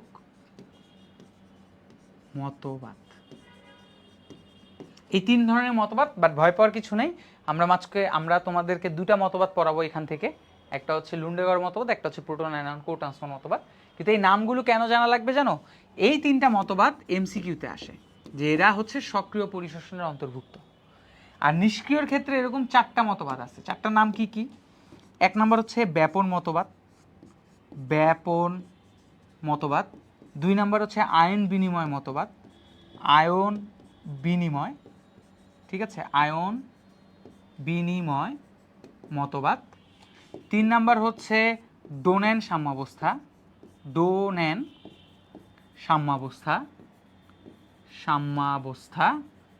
আর 4 নাম্বার যেটা আছে, 4 নাম্বার মতবাদের নাম হচ্ছে ব্যাপক প্রবাহ। এই 4টা নাম মনে রাখতে হবে, যে এই 4টা জিনিস কার সাথে, এগুলো কিন্তু এমসিকিউতে আসবে। এই 4টা নাম কার সাথে অন্তর্ভুক্ত? এটা হচ্ছে নিষ্ক্রিয় পরিশোষণের সাথে অন্তর্ভুক্ত। এবং সক্রিয় পরিশোষণগুলি আসলে মূলত গ বা ঘতে আসে, এই যে লুন্ডেগড় বা প্রোটন অ্যানায়ন কো ট্রান্সপোর্ট। আর এই যে ব্যাপন, আয়ন বিনিময়, এরা হচ্ছে খুবই ইজি, খুবই মজার। মানে তুমি যখন এই লুন্ডেগড় আর প্রোটন অ্যানায়ন পড়বা, লেসিথিনটা আমাদের লাগে না, কিন্তু যখন এই দুটা পড়ে এখানে আসবে, তোমার কাছে মনে হবে দুধ ভাত, যে কি পড়লাম আর কি এখানে হইলো। এটা হচ্ছে সবচেয়ে ইজি মতবাদ। এই 4টা মতবাদগুলো মানে সর্বোচ্চ পড়াইতে যদি বলি যে তোমরা যদি মনোযোগ দাও, তাহলে 5 থেকে 10 মিনিট লাগে। কিন্তু এই 2টা মতবাদটা হচ্ছে একটু বড়, এবং এই মতবাদ পড়াইতে গেলে স্টুডেন্টরা মনোযোগ যদি তুমি না দাও, তাহলে একটা না একটা সময় যদি মনোযোগ হারায় ফেলো, তাহলে তুমি ডিস্ট্র্যাক্ট হয়ে গেলে আর তখন ওই জায়গা থেকে বুঝবা না। তোমাকে প্রত্যেকটা পয়েন্ট ধরে বুঝতে হবে, লাইন টু লাইন বুঝতে হবে, ঠিক আছে? এই প্রত্যেকটা মতবাদের লেখাগুলো তোমরা হয়তো বা এখানে অনেকেই মানে কন্টিনিউ যুক্ত হও, প্রতিদিনই 4-5 জন 6 জন 8 জন করে যুক্ত হচ্ছে, এই জন্য জানো না। আমি প্রতি ক্লাসে তোমাদেরকে বারবার বলি যে একটু আগে একজন লিখেছিল, আমি দেখেছি যে ভাইয়া আপনি মতবাদ পড়াচ্ছেন, বাট লিখবো কিভাবে? এর সুন্দর লেখার নিয়মটা বা কতটুক লিখবা, কেমনে লিখবা, আমি যা পড়াচ্ছি সেটা আমার হ্যান্ড নোটে দেওয়া আছে। হ্যান্ড নোট কই পাবো? ইতিমধ্যে তোমাদের গ্রুপে দেওয়া আছে এই বায়োলজি ফার্স্ট পেপারে। তারপরেও তোমরা যদি না পাও, তাহলে বায়োবি গ্রুপে যেও, ওখানে পেয়ে যাবা। দেখবে এখানে আমরা যে মতবাদগুলো পড়াবো, এটা তোমাদেরকে বুঝাবো, কিন্তু এটা কীভাবে লিখতে হবে এটা আমার হ্যান্ড নোটে আছে। তাহলে চলো আমরা এই মতবাদগুলো প্রথমে নামগুলো জানলাম, যে কোন মতবাদগুলো সক্রিয়, কোন মতবাদগুলো নিষ্ক্রিয়। আর এই মতবাদ পড়তে পড়তে তুমি তখন এই লাইনটা বুঝবা যে কেন ভাইয়া প্রথমে বলেছিল যে এটিপি শক্তির প্রত্যক্ষ প্রয়োজন হয়, এটিপি শক্তির পরোক্ষ প্রয়োজন হয়। প্রত্যক্ষ বা পরোক্ষ বলতে কি বোঝানো হয়েছে, ঠিক আছে? তাহলে আমরা শুরু করি। আমরা প্রথমে শুরু করি সক্রিয় পরিশোষণের লুন্ডের গড় মতবাদ আর প্রোটন অ্যানায়ন মতবাদ নিয়ে। আমরা আগে শুরু করি তোমাদেরকে একটু সহজটা দিয়ে শুরু করি, যেটার নাম হচ্ছে প্রোটন অ্যানায়ন কো ট্রান্সপোর্ট মতবাদ। হয় লুন্ডের গড় অথবা প্রোটন অ্যানায়ন। বলে রাখতেছি, যদি প্রশ্ন করে, প্রশ্নকর্তা যদি খনিজ লবণ থেকে প্রশ্ন করার চেষ্টা করে যে না আমি খনিজ লবণ থেকে প্রশ্ন করব এবং খনিজ লবণের গ থেকে আমি একটা প্রশ্ন দিব গ এর জন্য, তাহলে হয় লুন্ডের গড় নইলে প্রোটন অ্যানায়ন, এই দুটার বাইরে যে কোনো একটা প্রশ্ন তোমাকে দিবে। শিওর শর্ট থাকো 100% যদি খনিজ থেকে করে। অধ্যায়টা যেহেতু অনেক বড়, তাই প্রশ্ন করার স্কোপ আরও অনেক জায়গা আছে, তাই আমি খনিজ থেকে প্রশ্ন করলে এই দুটা যে কোনো একটা দিবে। আমরা প্রোটন অ্যানায়ন নিয়ে আগে কথা বলি, ঠিক আছে? যে প্রোটন অ্যানায়ন কো ট্রান্সপোর্ট মতবাদটা কি? আচ্ছা, এই জন্য তোমাদেরকে একটু ইমাজিন করতে হবে। কি ইমাজিন করতে হবে? চলো তোমাদেরকে একটু দেখাই। এখন যেটা আঁকবো, ধরো এটা হচ্ছে সেই কোষ প্রাচীর। এটাকে আমরা কি বলছি? এটাকে আমরা বলছি হচ্ছে কোষ প্রাচীর, ঠিক আছে? এটাকে আমরা বলবো হচ্ছে কোষ প্রাচীর। এটা মাথার মধ্যে রাখতে হবে। তাহলে আমরা একটু লিখে ফেলি, এই জায়গাটার নাম হচ্ছে কোষ প্রাচীর। উদ্ভিদের মূলের কোষ প্রাচীর। কার কোষ প্রাচীর? এটা হচ্ছে উদ্ভিদের মূলের কোষ প্রাচীর। মূলের কোষ প্রাচীর। এই যে কোষ প্রাচীরটা দেখতে পাচ্ছ, এটা হচ্ছে উদ্ভিদের মূলের কোষ প্রাচীর, ঠিক আছে? একটা মূল, সেই মূলের যে কোষ প্রাচীর থাকবে সেটা হচ্ছে এই কোষ প্রাচীর। আচ্ছা, এটা যদি কোষ প্রাচীর হয়, তাহলে এই সাইডটা কি? এই সাইডটা হচ্ছে মূলের ভিতরের অংশ। এটা হচ্ছে কি? মূলের, আচ্ছা মূল না, এটা হচ্ছে লিখি কোষের ভিতরের অংশ। এই সাইডে যা আছে, এই সাইডে জাস্ট ইমাজিন করো যে এই সাইড হচ্ছে মূলের ভিতরে বিভিন্ন কোষের অঞ্চল, তাহলে কোষ অঞ্চল। এটা হচ্ছে কোষ অঞ্চল, ঠিক আছে? এটাকে বলা হয় কোষ অঞ্চল। এই জায়গায় যত যাবতীয় কোষ আছে এখানে অবস্থান করতেছে, বিভিন্ন রকমের কোষ। এইটা কি তাহলে? এটা হচ্ছে মাটির অঞ্চল বা মাটি সংলগ্ন অঞ্চল। মানে এই পাশে হচ্ছে উদ্ভিদের মাটি, মাটি সংলগ্ন। জিনিসটা কি? জিনিসটা হচ্ছে যে আমরা যদি একটা নর্মাল মূল আঁকি না, যেরকম করে মূল আঁকি না, এই যেরকম করে মূল আঁকি না উদ্ভিদের, তো এই যে এই পাশটা হচ্ছে মাটি সংলগ্ন আর এই ভিতরের অংশটা হচ্ছে কোষ সংলগ্ন অঞ্চল। বিষয়টা হচ্ছে যে এই যে আমি একটা দাগ দিলাম না মূলের, এই মূলের দাগটাই হচ্ছে এইটা। মনে করো, জাস্ট ইমাজিন করো এটা হচ্ছে সে কোষ প্রাচীর, ঠিক আছে? তাহলে কোষ প্রাচীরের এক প্রান্তে হচ্ছে কোষ আছে, যেটা হচ্ছে মূলের কোষ, আর কোষ প্রাচীরের আরেক প্রান্তে, এই প্রান্তে হচ্ছে মাটি সংলগ্ন অঞ্চল, অর্থাৎ যে পাশে হচ্ছে উদ্ভিদের মাটি অবস্থান করতেছে। এখন আসো কি হবে? আচ্ছা, কোষ প্রাচীরের কিছু ছিদ্র থাকবে যেগুলোকে পিট পেয়ার বলা হয়, বা পিট, তোমরা তোমরা পড়ছো প্রথম অধ্যায়ে কোষ ও কোষের গঠন যদি পড়ো তাহলে পাবা। এই ছিদ্র দিয়ে বিভিন্ন ধরনের আয়ন আদান প্রদান করবে আর কি। যাই হোক, এটা হচ্ছে নর্মাল কথা যে এই ছিদ্র দিয়ে, ঠিক আছে, আয়নগুলো কি করব? আমরা আদান প্রদান করব। আচ্ছা, একজন লিখছে, ভাই একটা গুরুতর অভিযোগ আছে, আপনার এই চ্যাপ্টারের হ্যান্ড নোটের পিডিএফ এর হার্ড কপি বের করে আমার এক ফ্রেন্ড আমাদের বায়োলজির ম্যামকে দেখিয়েছে, আর ম্যামের প্রশংসায় পুরো পঞ্চমুখ। এটা কোনো কথা ভাই? আচ্ছা দেখো, নো প্রবলেম, এটা কোনো ব্যাপার না। Thank you for the compliment, এবং তোমার বন্ধুকেও ধন্যবাদ জানাও। আসলে এই জিনিসগুলো, পড়াশোনার জিনিসটা হচ্ছে সহজ করে দেওয়া, তোমাদের জন্য সহজ যতটুকু করা যেতে পারে, এটাই আসলে আমাদের চেষ্টা। তো বইয়ের পড়াগুলোকে, বই আসলে যেটা হয় কি, বইয়ের লেখাগুলো হচ্ছে স্ট্যান্ডার্ড করা হয়, লাইক একটা ব্যাকরণগত মেইনটেন বা একটা জায়গা থেকে তথ্যগুলো সংগ্রহ করা হচ্ছে, সেই তথ্যগুলোকে কিভাবে কতটা সুন্দর করে গুছিয়ে লিখবে সেটা লেখকের উপর অনেক সময় ডিপেন্ডেবল করে। তো বইয়ের ওই লেখাগুলো অনেক সময় অনেকের কাছে সহজবোধ্য হয় না, যে কিভাবে আসলে আমি এখান থেকে পড়ে বুঝবো। তো ওই লেখাগুলোকেই আমি আসলে মডিফাই করেছি, যে আমি যদি তোমাদের জায়গায় থাকতাম তাহলে বইয়ের লেখাগুলোকে কিভাবে আমার মতো করে লিখলে আমি পড়াটাকে আরও সহজভাবে বুঝতে পারবো বা পরীক্ষা খাতায় লিখতে পারবো বা মনে রাখতে পারবো, সেটা করেই আসলে তোমাদেরকে এই হ্যান্ডনোটগুলো দিয়েছি। এবং হ্যান্ডনোটটা আমি তোমাদের জন্য ফ্রি করে দিয়েছি, যাতে এভরিওয়ান এটা মানে ব্যবহার করতে পারে। এখান থেকে নিয়ে যদি কেউ উপকার হয়, এই যে যেমন তুমি বললা যে এরকম উপকৃত হয়েছে, এরকম যদি উপকৃত হয় জাস্ট দোয়া করলেই হবে যে ওকে ফাইন। কারণ আমারও বয়স হয়েছে, খুব বেশি দিন যে আমি আর অনলাইনে থাকবো কি থাকবো না, হয়তো বা পরবর্তীতে আর কিছুদিন পরে জানতে পারবা। সো এই জিনিসগুলি থেকে যাবে স্মৃতি হিসাবে, তাই না? একটা সময় কখনো তোমাদের সাথে যদি পৃথিবী গোল দেখা হয়, যদি চিনো, তখন যদি বলো যে ভাইয়া পড়া কেমন লাগে আমি জানি না, চেষ্টা করি সর্বোচ্চ দেওয়ার, বাট একটা সময় যদি তুমি সামনে দাঁড়ায় বলো যে ভাই আপনার ওই হ্যান্ড নোটের জন্য আমি বায়োলজিতে খুব ভালো করেছিলাম, থ্যাংক ইউ, এটাই আসলে ইম্পর্টেন্ট, এটাই আসলে বেশি ভালো। যাই হোক, আমরা যেখানে ছিলাম আমরা পড়ায় ফিরি। থ্যাংক ইউ তোমার কমপ্লিমেন্টের জন্য। তো আমি কি বলছিলাম সেটা হচ্ছে, এটা হচ্ছে মূলের কোষ প্রাচীরের অঞ্চল। এই জায়গাটা হচ্ছে কোষ অঞ্চল, যেখানে হচ্ছে বিভিন্ন ধরনের কোষ থাকে, ঠিক আছে? এখানে কি থাকে? বিভিন্ন ধরনের কোষ থাকে। আর এই জায়গাটা হচ্ছে মাটি সংলগ্ন অঞ্চল, যেখানে মাটি আছে। এখন খেয়াল করে দেখো, উদ্ভিদের কোষের ভিতরে তো পানি আছে, তাই না? H2O। এই পানি ভেঙে হাইড্রোজেন আয়ন এবং হাইড্রোক্সিল আয়ন তৈরি হয়। একটু মনোযোগ সহকারে শোনো। এখন কেউ আর মানে অন্যদিকে কনসেন্ট্রেট করো না, এটা একটু মনোযোগ দিয়ে শোনো, তাহলে বুঝতে পারবে। এটা কিন্তু ইজি, এর পরের যে থিওরিটা পড়াবো এটা কিন্তু একটু কঠিন আছে ভাইয়া। তাহলে কোষের ভিতরে পানি আছে, আমরা তো এটা জানি যে 70, 80, 90% পানি উদ্ভিদের মধ্যে থাকে। সেই পানিটা ভেঙে কিন্তু হাইড্রোজেন আয়ন এবং হাইড্রোক্সিল আয়ন তৈরি হয়। তার মানে এই হাইড্রোজেন আয়নের যে প্রাচুর্য পরিমাণ, এটা কখনো উদ্ভিদের কোষের ভিতরে শেষ হবে না, প্রচুর পরিমাণ থাকবে। আমি এই হাইড্রোজেন আয়নটাকে একটু নিয়ে আসি। এই সেই হাইড্রোজেন আয়ন। এখন উদ্ভিদ তো বিনিময় প্রথায় চলে। আমি শুরুতেই বলছিলাম যেখানে সবসময় খেলা হবে বিনিময়ের খেলা। তুমি কাউকে কোনো কিছু দিবা, তারপরে তুমি তার কাছ থেকে নিবা। এই হাইড্রোজেন আয়ন কি করে? এই কোষ প্রাচীরকে ভেদ করে মাটি সংলগ্ন, অর্থাৎ কোষ থেকে মাটির বাইরে বের হয়ে আসে। এখন আমার একটা প্রশ্ন আছে ভাইয়া, এই হাইড্রোজেন আয়ন কোষের ভিতরে অবস্থান করতেছিল, বের হয়ে আসছে কোথায়? মাটিতে। মাটিতে।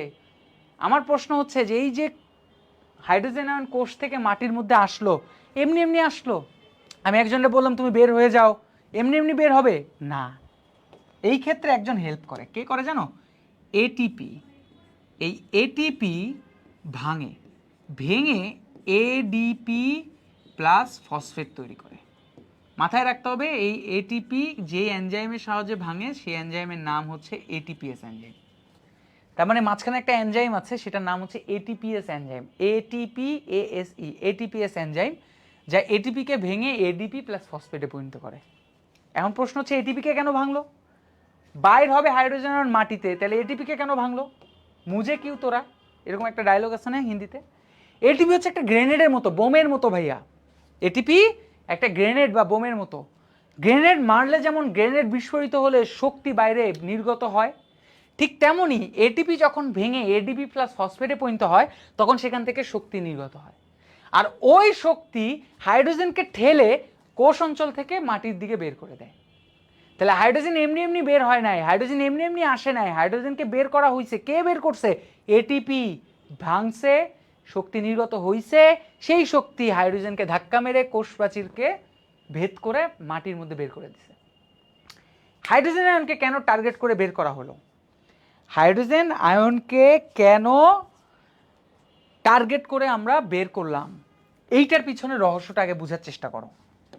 এইখানে কিন্তু আমি আবারও বলতেছি, এই অধ্যায়টা পুরোটাই এখন যা পড়াবো সম্পূর্ণ কেমিস্ট্রি। যাদের কেমিস্ট্রি খুব দুর্বল তাদের জন্য এটা কঠিন হয়ে দাঁড়াবে।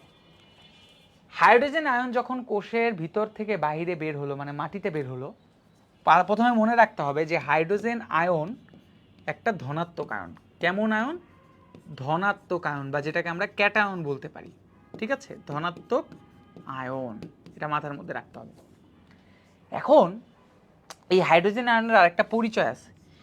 এই হাইড্রোজেন আয়নকে অ্যাসিডের প্রতীক হিসাবে ধরা হয়। অ্যাসিডের প্রতীক মানে বুঝো?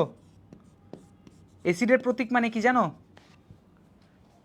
অ্যাসিডের প্রতীক মানে হচ্ছে, ধরো আমি যদি তোমাকে একটা অ্যাসিডের কথা বলি, ধরো হাইড্রোক্লোরিক অ্যাসিড। হাইড্রোক্লোরিক অ্যাসিডের আসলে মেইন কে? মানে হাইড্রোক্লোরিক অ্যাসিড, এই যে একটা অ্যাসিড, এই অ্যাসিডের মেইন কে? তোমরা অবশ্যই বলবা ভাইয়া হাইড্রোজেন আয়ন হচ্ছে এর মেইন। আমরা কেমিস্ট্রিতে লুইস খারের মতবাদ পড়ছি না?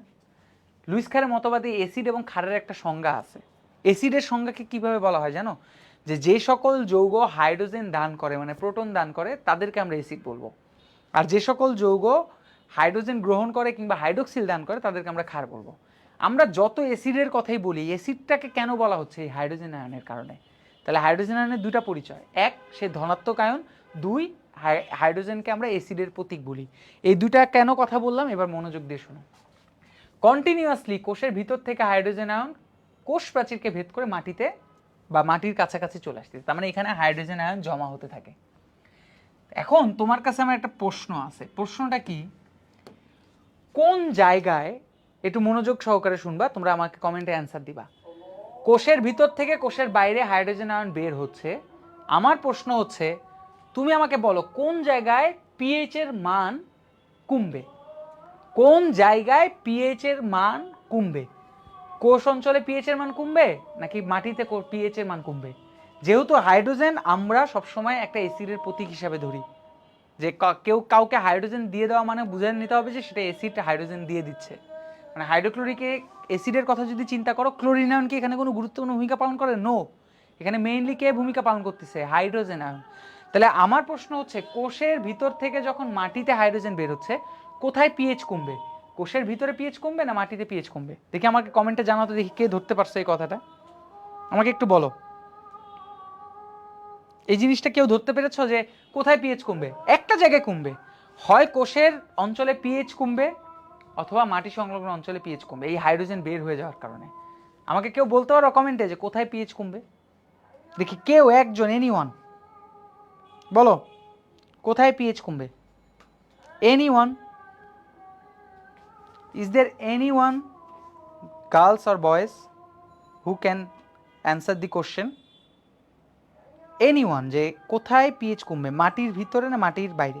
আরে এত চিন্তা ভাবনার মানে চিন্তা ভাবনার কি আছে, এটা বলে দিলেই তো হলো। একজন বলছে ভাইয়া কোষ অঞ্চলে কমবে, পিএইচ এর মান কমবে, আরেকজন বলছে কোষের ভিতরে কমবে, মানে দুইজনই বলতেছে কোষের ভিতরে কমবে, বাকিরা এখানে আরো অনেকেই ক্লাস করতেছে, দেখি না একবার একটু বলে ফেলো, ওদের মতো করে সাহস করে বলো যে ভাইয়া কোষের ভিতরে কমবে বা কোষের বাইরে কমবে, মাটিতে কমবে। আচ্ছা, কোষ অঞ্চলে পিএইচ এর মান কমবে, গুড, তিনজন বলছে কোষ অঞ্চলে পিএইচ এর মান কমবে। আর এনিওয়ান? সেল অঞ্চলে, সবাই কোষের ভিতরের অঞ্চলে, ভেরি গুড। আর কেউ? এত মানুষ থাকা অবস্থায় মাত্র 4-5 জন অ্যান্সার করছে সাহস করে। আচ্ছা ঠিক আছে, আমি তোমাদেরকে বলি, তোমরা হয়তো বা একটা জিনিস থিওরিটা ধরতে পারো নাই, বুঝতে পারছো? যদি ধরতে না পারো দুটা কারণ আছে, হয় এক, আমি তোমাদেরকে ঠিকমতো বুঝতে পারি না, অথবা দ্বিতীয়ত তোমাদের কেমিস্ট্রির এখনও জ্ঞান অনেক কম। আর যদি এইটা হয়, যদি আমি না বুঝাতে পারি তাহলে সমস্যা নাই, এটা এখন বুঝাই দিচ্ছি, কিন্তু যদি কেমিস্ট্রির জ্ঞান কম হয় তাহলে কিন্তু বিপদ ভাইয়া, কারণ 1 বছর হয়ে গেছে এখন এই সিম্পল জিনিসটা ধরতে পারতেছো না। দেখো একটা জিনিস তোমাকে বলি, একটা পাত্র নাও, এটা একটা পাত্র, হ্যাঁ, এই পাত্রের মধ্যে মনে করো কিছু দ্রবণ আছে, বা মনে করো H2O আছে, মানে পানি আছে, পানির পিএইচ তো সবসময় নিরপেক্ষ। জাস্ট ইমাজিন করো পানির পিএইচ, মানে পাত্রের মধ্যে পানির পিএইচ সবসময় নিরপেক্ষ 7। এখন আমি তোমাকে বাইরে থেকে হাইড্রোক্লোরিক অ্যাসিড যোগ করলাম, মনে করো হাইড্রোক্লোরিক অ্যাসিড যোগ করা মানে আলটিমেটলি কাকে যোগ করা? হাইড্রোজেন আয়নকে যোগ করা। তার মানে আমি পাত্রের মধ্যে অল টাইম কি যোগ করতেছি? হাইড্রোজেন আয়ন যোগ করতেছি। অ্যাসিড যোগ করা মানে আমি কার ভিতরে, পাত্রের মধ্যে কি যোগ করতেছি? হাইড্রোজেন আয়ন যোগ করতেছি। এখন আমি তোমাদের কাছে কোশ্চেন করলাম, বলো তো এই পানির পিএইচ কি 7 থাকবে না আরো কমতে থাকবে নাকি বাড়তে থাকবে? তোমরা অবশ্যই বলবা যে ভাইয়া যত হাইড্রোজেন আয়ন, মানে আপনি যত অ্যাসিড যোগ করবেন, অ্যাসিড যোগ করা মানে তো হাইড্রোজেন আয়ন যোগ করা, যত হাইড্রোজেন আয়ন যোগ করবেন, অ্যাসিড যোগ করবেন, পানির পিএইচ 7 থেকে কমে একসময় 6 হবে, একসময় কি হবে 5 হবে, একসময় কি হবে 4 হবে, একসময় কি হবে 3 হবে। তার মানে পিএইচ এর মান কমতে থাকবে। তার মানে যত আপনি এই পাত্রের মধ্যে অ্যাসিড যোগ করবেন, অ্যাসিড যোগ করা মানে হচ্ছে হাইড্রোজেন আয়ন যোগ করবেন, ততই এই পানির পিএইচ কমতে থাকবে, অ্যাসিডের দিকে যেতে থাকবে, তাই তো? বেটা এবার শোনো, কোষের ভিতরে হাইড্রোজেন ছিল, সেই হাইড্রোজেন কোষ প্রাচীরকে ভেদ করে বাইরে বের করে মাটিতে আসতেছে, তার মানে মাটিকে হাইড্রোজেন আয়ন দিয়ে দিচ্ছে। তার মানে এই জায়গায় পিএইচ কমবে, আর এই জায়গায় পিএইচ এর মান বাড়বে। কেন বাড়বে? কারণ হাইড্রোজেন আয়ন কোষ থেকে মাটির দিকে আসতেছে। হাইড্রোজেন আয়ন কোন দিকে যাচ্ছে? মাটির দিকে যাচ্ছে। মাটির দিকে হাইড্রোজেন আয়ন পাওয়া মানে কি? পিএইচ এর মান কমবে, মানে অ্যাসিডীয় হবে। অ্যাসিড হলে কি পিএইচ এর মান কমতে থাকে। আর এর হাইড্রোজেন আয়ন হারাচ্ছে, মানে অ্যাসিডের এই হাইড্রোজেন আয়নকে হারাচ্ছে, তার মানে পিএইচ এর মান বাড়তে থাকবে। তার মানে কোষ অঞ্চলে পিএইচ এর মান বাড়বে, কোষের বাইরে মাটি সংলগ্ন অঞ্চলে পিএইচ এর মান কমবে। এটা মাথার মধ্যে রাখতে হবে। এই জিনিস যদি না ধরতে পারো তাহলে বিপদ। যারা বলতেছো যে পিএইচ এর মান কমবে কোষ অঞ্চলে, তারা ভুল। আর যারা বলছো মাটিতে পিএইচ এর মান কমবে, তারা রাইট। আশা করি এই থিওরিটা বুঝতে পেরেছো যে কেন মাটিতে পিএইচ এর মান কমতেছে। আর কেন কোষের ভিতরের অঞ্চলে পিএইচ এর মান বাড়তেছে? বিকজ হাইড্রোজেন আয়ন কোষ থেকে মাটির দিকে আসতেছে। যত কোষ থেকে মাটির দিকে আসবে তত এই জায়গায় পিএইচ এর মান কমবে। এই জায়গায় অ্যাসিড হচ্ছে, অ্যাসিড যত হবে তত পিএইচ এর মান কমবে, আর এই জায়গাটা ক্ষার হচ্ছে তত পিএইচ এর মান বাড়বে। ওকে, তার মানে আমাদের এই যে পিএইচ এর মান দুই পাশে দুই রকম, এক পাশে কমতিছে এক পাশে বাড়তিছে, এই তফাৎটাকে একটা নাম দেওয়া হয়েছে। পিএইচ এর মান বাড়া এবং কমার কারণে, এই ডিফারেন্ট তৈরি হওয়ার কারণে, এই ভিন্নতা তৈরি হওয়ার কারণে, এখানে কম এখানে বেশি, এই ভিন্নতার একটা নাম দেওয়া হয়েছে। এর নাম হচ্ছে পিএইচ গ্রেডিয়েন্ট। এটাকে আমরা কি বলবো? এটাকে আমরা বলবো হচ্ছে পিএইচ গ্রেডিয়েন্ট। অর্থাৎ যখন কোষ থেকে হাইড্রোজেন আয়ন মাটিতে বের হয়, মাটিতে পিএইচ এর মান কমে, কোষের ভিতরে পিএইচ এর মান বাড়ে। এখানে মাঝখানে দেওয়াল হিসেবে আছে কোষ প্রাচীর। এই দুই পাশের পিএইচ এর যে একটা তারতম্য, এই তারতম্যর নাম হচ্ছে পিএইচ গ্রেডিয়েন্ট। তার মানে এই পিএইচ এর তারতম্যকে আমরা কি বলবো? পিএইচ এর তারতম্যকে আমরা বলবো হচ্ছে তারতম্যকে আমরা বলবো হচ্ছে পিএইচ গ্রেডিয়েন্ট। এটা গেল একটা অ্যাসিড নিয়ে কথাবার্তা। আশা করি এই জিনিসটা বুঝতে পেরেছো। এখন আসো, আমি তোমাদেরকে যদি আবার অন্যভাবে জিজ্ঞেস করি, এতক্ষণ তোমরা অ্যাসিড নিয়ে কথা বললাম, পিএইচ নিয়ে কথা বললাম, এখন আমি তোমাদেরকে অন্য আরেকভাবে জিজ্ঞেস করি। কোষের ভিতরে হাইড্রোজেন আয়ন ছিল, মানে ধনাত্মক আয়ন ছিল, এখন সেটা বাইরে বের হচ্ছে, মাটিতে আসতেছে। তাহলে আমার প্রশ্ন হচ্ছে, কোথায় ধনাত্মক আয়নের পরিমাণ বাড়বে? মাটি সংলগ্ন অঞ্চলে ধনাত্মক আয়নের পরিমাণ বাড়বে, নাকি কোষ অঞ্চলে ধনাত্মক পরিমাণ বাড়বে? এইটা আমাকে অ্যান্সার দেয়। এইটা ভুল করলে মায়ের আছে, ঠিক আছে? আমাকে বলো, কোথায় ধনাত্মক আয়নের পরিমাণ বাড়বে? মাটিতে বাড়বে নাকি কোষে বাড়বে? দেখো, হাইড্রোজেন আয়ন কিন্তু মাটি থেকে, মানে কোষ থেকে মাটির দিকে যাচ্ছে। এইটা আমাকে কমেন্টে জানাও তো, যে কোথায় ধনাত্মক আয়নের পরিমাণ বাড়বে আর কোথায় ধনাত্মক আয়নের পরিমাণ কমবে। আচ্ছা, তোমরা এতটুকু বললেই হবে, কোথায় ধনাত্মক আয়নের পরিমাণ বাড়বে? সেটা কি মাটিতে ধনাত্মক আয়নের পরিমাণ বাড়বে নাকি কোষে ধনাত্মক আয়নের পরিমাণ বাড়বে? এইটা আমাকে জানা, এইটা পারা উচিত। এইটা ভুল করলে মায়ের অনলাইন মাইট দিতে হবে। ওকে, মাটি, রহিমা মহসিন রাহি বলছে ভাইয়া মাটিতে ধনাত্মক আয়নের পরিমাণ বাড়বে। ভেরি গুড, কারণ হাইড্রোজেন আয়ন একটা ধনাত্মক আয়ন, সে কোষ থেকে মাটির দিকে বের হচ্ছে, তাহলে মাটিতে ধনাত্মক আয়নের পরিমাণ বাড়বে এবং কোষ অঞ্চলে ধনাত্মক আয়নের পরিমাণ কমবে। এই যে ধনাত্মক আয়নের পরিমাণের একটা ডিফারেন্স, তার মানে ধনাত্মক আয়নের তারতম্য, ধনাত্মক আয়নের তারতম্য, এই ধনাত্মক আয়নের তারতম্যের আবার একটা নাম দেওয়া আছে। যেমন পিএইচ এর তারতম্যের কারণে আমরা এটাকে নাম দিছি পিএইচ গ্রেডিয়েন্ট, এইখানে কম এখানে বেশি, এই জন্য পিএইচ গ্রেডিয়েন্ট। তেমনই মাটিতে ধনাত্মক আয়নের পরিমাণ বেশি, কোষের ভিতরে কম, এই তারতম্যের একটা নাম দেওয়া হয়, এর নাম হচ্ছে পটেনশিয়াল গ্রেডিয়েন্ট। এটাকে আমরা কি বলবো? এটাকে আমরা বলবো হচ্ছে পটেনশিয়াল গ্রেডিয়েন্ট, ঠিক আছে? এটাকে আমরা বলি হচ্ছে পটেনশিয়াল গ্রেডিয়েন্ট। তার মানে আমরা দুইটা গ্রেডিয়েন্ট পাইলাম। কোন দুটো গ্রেডিয়েন্ট পাইলাম? একটা হচ্ছে পিএইচ গ্রেডিয়েন্ট পাইলাম, একটা হচ্ছে পিএইচ গ্রেডিয়েন্ট, আরেকটা হচ্ছে ধনাত্মক আয়নের পরিবর্তনের কারণে আমরা আরেকটা গ্রেডিয়েন্ট পেয়েছি যার নাম হচ্ছে পটেনশিয়াল গ্রেডিয়েন্ট। এটা মাথার মধ্যে রাখতে হবে। এই পিএইচ গ্রেডিয়েন্ট এবং পটেনশিয়াল গ্রেডিয়েন্ট, এটা একটু মুছে দিই, এই পাত্র তোমাদের দরকার নাই। এই পিএইচ গ্রেডিয়েন্ট এবং পটেনশিয়াল গ্রেডিয়েন্টের তৈরি হওয়ার কারণে, এই পিএইচ কমার কারণে, মাটিতে ধনাত্মক আয়নের পরিমাণ বাড়ার কারণে দুইটা জিনিস তো তৈরি হলো। এই দুইজন একটা বল তৈরি করে। এই দুইজন কি তৈরি করে?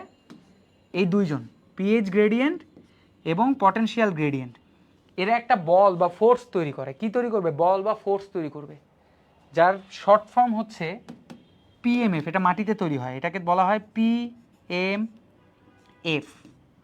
পিএমএফ এর ফুল ফর্ম কি ভাইয়া? পিএমএফ এর ফুল ফর্ম, পিএমএফ এর ফুল ফর্ম হচ্ছে প্রোটন মোটিভ ফোর্স। তাহলে এই ফোর্সটার নাম কি? Proton motive force. তাহলে পিএইচ এর তারতম্য এবং আয়নের তারতম্য, এই দুই তারতম্যের কারণে মাটিতে একটা ফোর্স তৈরি হয়, যেই ফোর্সের শর্ট ফর্ম হচ্ছে পিএমএফ বা প্রোটন মোটিভ ফোর্স। আচ্ছা, পিএমএফ ফোর্স, অ্যান্ড পিএমএফ ফোর্সের কাজ কি? এই যে ধরো পিএমএফ ফোর্সটা তৈরি হলো, পিএমএফ ফোর্সের কাজ কি জানো? এটা তো মাটিতে তৈরি হচ্ছে। এই পিএমএফ ফোর্স বা প্রোটন মোটিভ ফোর্স, সে কি করবে? মাটিতে অবস্থিত পটাশিয়াম আয়নকে, কোন আয়নকে? পটাশিয়াম আয়নকে, মাটির মধ্যে তো পটাশিয়াম আয়ন আছে, তাকে ধাক্কা দিবে। এই প্রোটন মোটিভ ফোর্স তাকে ধাক্কা দিবে, ধাক্কা দিয়ে কোষ প্রাচীরকে ভেদ করে কোষের ভিতরে প্রবেশ করিয়ে দিবে। কোষ প্রাচীরকে ভেদ করে কোষের ভিতরে পটাশিয়াম আয়ন ঢুকাই দিবে। কে ঢুকাই দিবে? এই যে প্রোটন মোটিভ ফোর্স বা পিএমএফ। এই পিএমএফটা তৈরি হয়েছে কিভাবে? পিএইচ এর তারতম্য এবং ধনাত্মক আয়নের তারতম্যের কারণে। তাহলে হাইড্রোজেন আয়ন বের হয়ে গেল, যার কারণে পিএইচ এবং ধনাত্মক আয়নের একটা তারতম্য দেখা গেল মাটি এবং কোষের অঞ্চলে। এই তারতম্য একটা বল তৈরি করলো যার নাম হচ্ছে প্রোটন মোটিভ ফোর্স। আর এই প্রোটন মোটিভ ফোর্স মাটিতে অবস্থিত পটাশিয়াম আয়নকে ধাক্কা দিয়ে কোষ প্রাচীরকে ভেদ করে কোষের ভিতরে প্রবেশ করলো।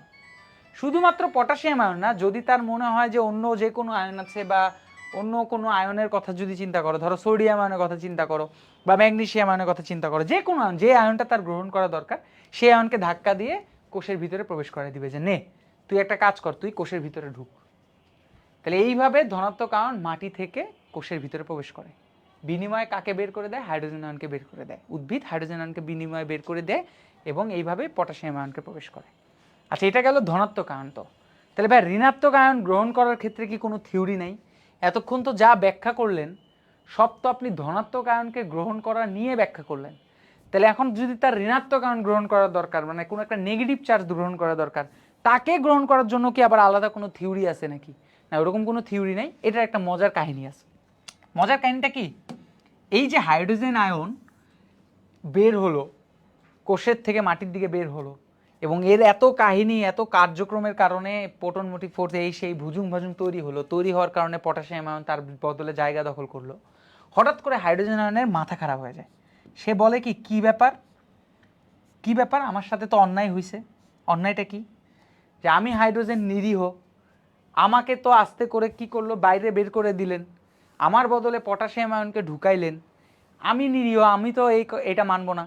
আমার জায়গা তো পটাশিয়াম দখল করতে পারে, আমি তো এটা মানবো না। এখন ঘটনা হচ্ছে আমি তো জায়গা দিয়ে দিছি ভাই একজনকে, অলরেডি আমি পটাশিয়ামকে তো হাইড্রোজেনের জায়গায় দিয়ে দিছি। এখন হাইড্রোজেন যদি নিজে ঢুকতে চায়, আবার বলে যে হাইড্রোজেন যদি না মানে এবং হাইড্রোজেন যদি বলে না আমি তো মানবো না, আমি আবার ঢুকবো, আমি আবার কোষের ভিতর ঢুকবো, এখন এটা কি সম্ভব? কারণ তার জায়গা তো অলরেডি পটাশিয়াম দখল করে ফেলছে। তখন কি হয়, একটা মধ্যস্থায় আসে। ওই ভারত পাকিস্তান যুদ্ধ যেমন এখন মধ্যস্থায় আসছে যে ঠিক আছে তারা যুদ্ধ করবে না কেউই, তখন হাইড্রোজেনের সাথে একটা ডিলিংস আসে। হাইড্রোজেনকে বলে যে হাইড্রোজেন তুমি একটা কাজ করতে পারো, তুমি চাইলে ঢুকতে পারবা। কিভাবে ঢুকতে পারবা? তোমাকে একটা কন্ডিশন আছে, তোমাকে একটা দায়িত্ব নিতে হবে। কি দায়িত্ব নিতে হবে ভাইয়া? ধরো মাটিতে আছে ক্লোরিন আয়ন। কি আছে? Chlorine ion.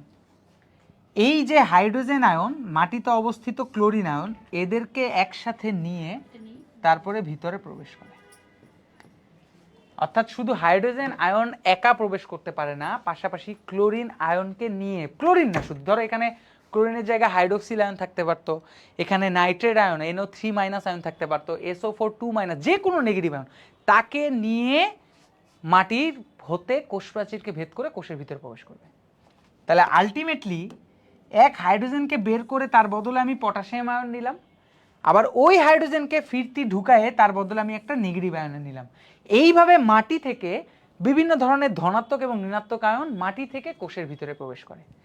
যেহেতু হাইড্রোজেন আয়ন ঋণাত্মক আয়নকে বহন করে, নট বিক্রিয়া করে, বহন করে মাটি থেকে ভিতরে প্রবেশ করে, এই জন্য এই মতবাদের নাম হচ্ছে প্রোটন অ্যানায়ন কো ট্রান্সপোর্ট মতবাদ।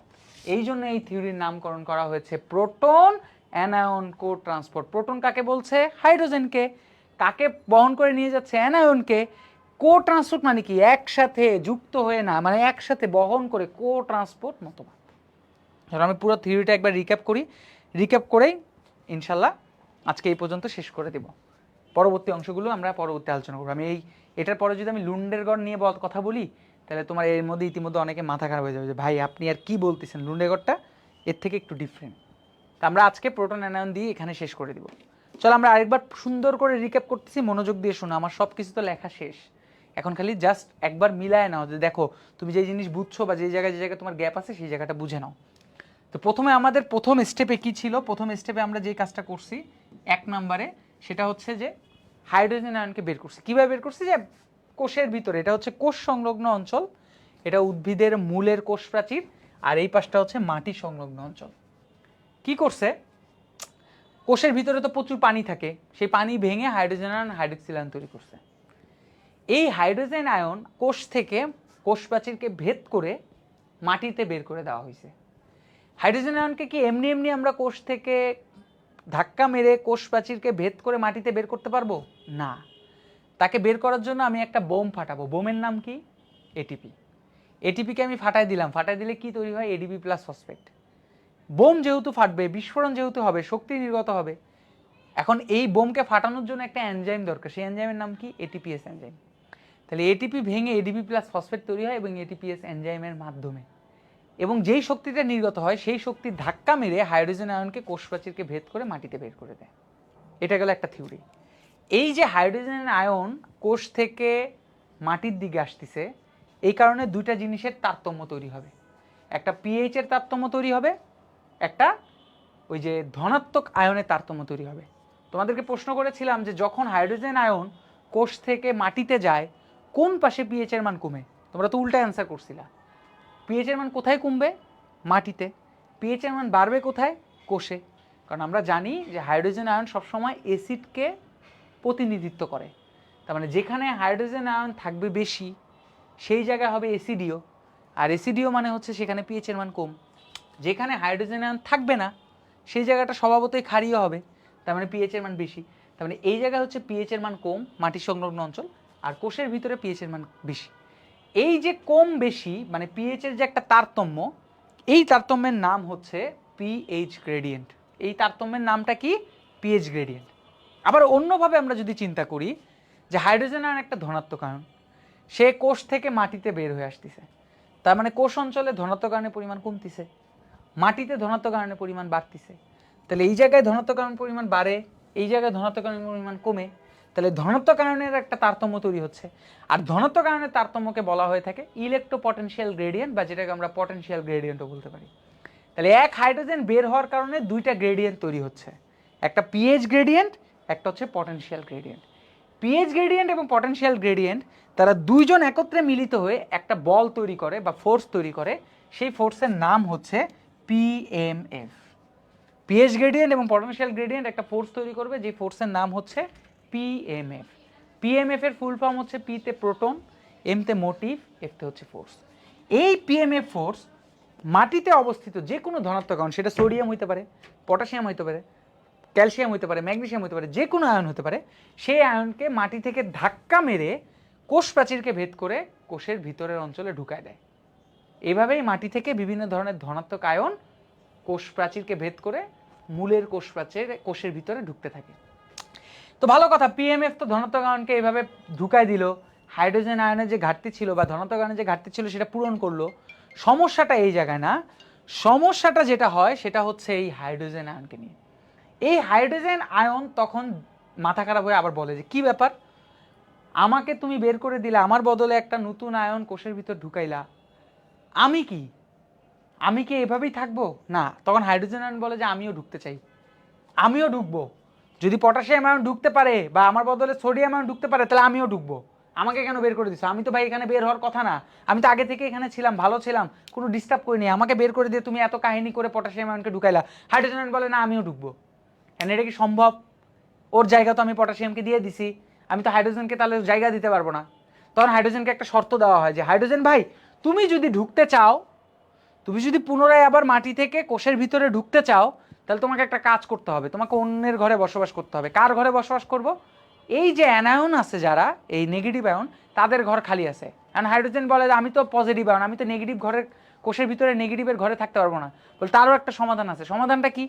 তুমি মাটি থেকে যে কোনো একটা নেগেটিভ আয়ন নাও, সেটা ক্লোরিন হইতে পারে, সালফেট হইতে পারে, নাইট্রেট হইতে পারে, মানে যেটা উদ্ভিদের দরকার আর কি, সেই আয়নকে নাও, নিয়ে তারপরে তুমি ভিতরে প্রবেশ করো। এই জন্য হাইড্রোজেন আয়ন তখন মাটি থেকে একটা নেগেটিভ আয়নকে সাথে করে কোষ প্রাচীরকে ভেদ করে কোষের ভিতরে প্রবেশ করে। এই যে যেহেতু হাইড্রোজেন আয়ন একটা নেগেটিভ আয়ন মানে অ্যানায়নকে সাথে করে নিয়ে প্রবেশ করে, এই জন্য এই মতবাদ নাম হচ্ছে প্রোটন অ্যানায়ন কো ট্রান্সপোর্ট মতবাদ। প্রোটন হাইড্রোজেন আয়ন, অ্যানায়ন মানে নেগেটিভ আয়ন, কো ট্রান্সপোর্ট মানে একসাথে ভিতরে প্রবেশ করে। এখন বুঝছো?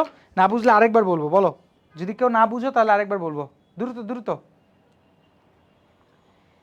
এটা কি ক্লিয়ার?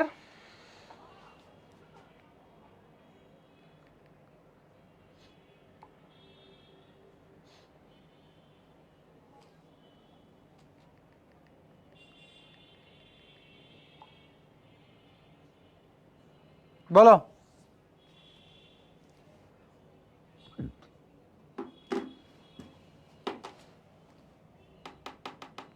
দ্রুত দ্রুত এই মতবাদটা কিন্তু গতে আসে, এটা লিখতে হবে কিভাবে, হ্যাঁ নোটে আছে আমার, ওখান থেকে দেখে নিবা। বাট থিওরিটা বুঝতে পেরেছো কিনা, এটা একেবারে সিরিয়াল বাই মনোযোগ দিয়ে শুনতে হবে, এটা একটা গল্পের মতো। যদি তুমি বুঝতে পারো তাহলে তোমার কাছে এর চেয়ে ইজি থিওরি কোনটা, মানে তুমি জীবনে কখনো ভুলবা না। আর যদি তুমি মনে করো একটু পেঁচায় ফেলো যে মানে কোনোভাবে সামহাও মনোযোগটা অন্য জায়গায় দাও, তাহলে তোমার এখান থেকে ঝামেলা হয়ে যাবে।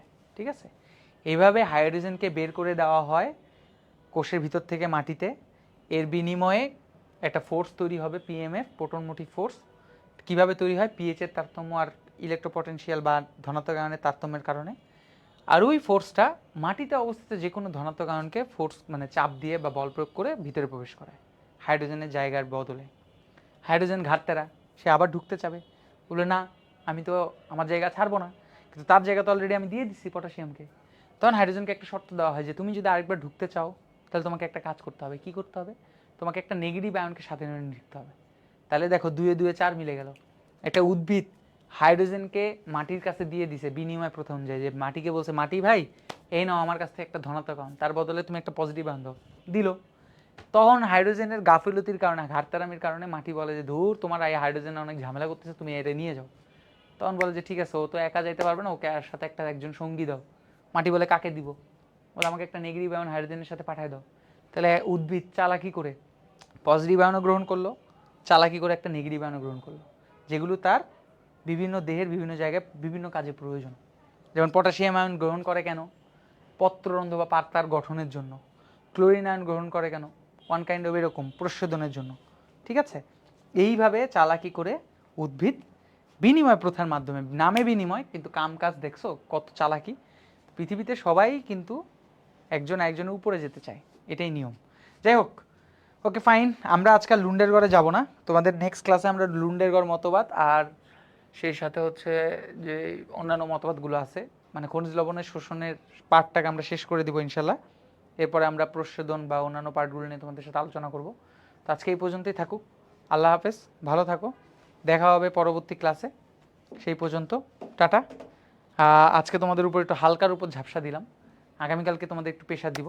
আমি আবারও বলি, তোমরা যারা রুটিনটা বুঝতেছো না তাদের উদ্দেশ্যে বারবার বলতেছি, আমরা এই সপ্তাহ থেকে বায়োলজি প্রথম পত্র এবং দ্বিতীয় পত্র প্যারালালি শুরু করব। তোমরা সবাই জানো যে আমরা যখন বায়োলজি প্রথম পত্রের অধ্যায় পড়াতাম তখন সেকেন্ড পেপার গ্রুপের ক্লাস অফ রাখতাম, সেকেন্ড পেপার শুরু করলে ফার্স্ট পেপার গ্রুপে অফ রাখতাম। কিন্তু যেহেতু আমাদের সিলেবাসের প্রায় 2 পেপার মিলে 70% শেষ, এখনও 30% বাকি, এবং তোমাদের ম্যাক্সিমামেরই ফাইনাল ইয়ার এক্সাম হচ্ছে ঈদের পরে বা আগে হবে, মানে মে মাসে হতে পারে বা জুন মাসের শেষের দিকে হতে পারে। এরপরে তোমাদের টেস্ট শুরু হবে, তারপরে টেস্ট শুরু হবে, সময় হাতে খুবই কম। এখন আমাদের বোটানিতে অধ্যায় আছে আর মাত্র 3টা বা 2টা, যদি জীব প্রযুক্তি হয়ে থাকে তাহলে 2টা, আর যদি জীব প্রযুক্তি না হয় তাহলে 3টা থাকবে। আবার জুলজিতে আমাদের অনেক বড় বড় চ্যাপ্টার বাকি। এই জন্য আমরা ডিসিশন নিয়েছি যে সপ্তাহে 2 দিন শনি এবং রবি বোটানি চলবে, আর বাকি 2 দিন অর্থাৎ মঙ্গল এবং বৃহস্পতি জুলজি চলবে। তো তোমাদের মধ্যে এখানে যদি কেউ থাকো যে না আমি জুলজিতে এখনও ভর্তি হইনি, তাহলে ভর্তি হয়ে যেও, কারণ জুলজি তোমরা তো পড়া লাগবেই। আর যাদের এখনও কলেজে জুলজি শুরু করে নাই তারাও এখনও ভর্তি হয়ে যেও, কারণ এখন যেই ফাঁকা টাইম পাবা, কিছুদিন পর ঈদের ছুটি পাবা, চেষ্টা করো কিছু অধ্যায় আগায় রাখতে। তোমরা যদি এই চিন্তায় থাকো যে আচ্ছা আমার ফার্স্ট টার্মে, যারা এরকম তাদের জন্য বলতেছি যে ধরো আমাদের ফার্স্ট টার্মে বোটানি 1 থেকে 6 ছিল, ফাইনাল টার্মে 7 থেকে 12 অধ্যায়, আর তখন কি হবে প্রি টেস্টে তোমাকে আবার হঠাৎ করে, প্রি টেস্ট কিন্তু ফাইনাল টার্মের প্রি টেস্টের মাঝখানে সময় থাকে 3 মাস, খুব কম সময় থাকে, দেখবা হঠাৎ করে প্রি টেস্টের মধ্যে তোমাকে অধ্যায় দিয়ে দিবে জুলজি 6 থেকে 8টা। এখন এই 3 মাসে জুলজি 6 থেকে 8টা অধ্যায় শেষ করাটা অনেক কঠিন হয়ে যাবে। এই জন্য আগে থেকে শুরু করলে তুমি আগায় রাখতে পারবা। আর যাদের কলেজে ধরো প্যারালালি শুরু হয়েছে, যে জুলজি থেকে ধরো 3টা 4টা অধ্যায়, বোটানি থেকে 3টা 4টা অধ্যায়, এইভাবে ফার্স্ট টার্ম শেষ হয়েছে, সেকেন্ড টার্মের ক্ষেত্রে এরকম করে দিচ্ছে, তাদের ক্ষেত্রে খুব একটা ঝামেলা হবে না। কিন্তু যাদের আমি ওই কথাটা বললাম যে বোটানি শুরু, খালি বোটানি পড়াচ্ছে 1 বছর ধরা, জুলজি ধরে নাই, তাদের জন্য কিন্তু সামনে অনেক বিপদ আছে। কারণ আমরাও একটা সময় এরকম পরিস্থিতি পার করে আসছি যে আমরা বিপদটা বুঝি। তাই যারা ভর্তি হওয়ার চেষ্টা করো জুলজিতে ভর্তি হওয়ার, জুলজিতে 2 দিন, বোটানিতে 2 দিন, এইভাবে প্যারালালি চলতে থাকবে। আল্লাহ হাফেজ, আসসালামু আলাইকুম, টাটা, দেখা হবে পরবর্তী ক্লাসে।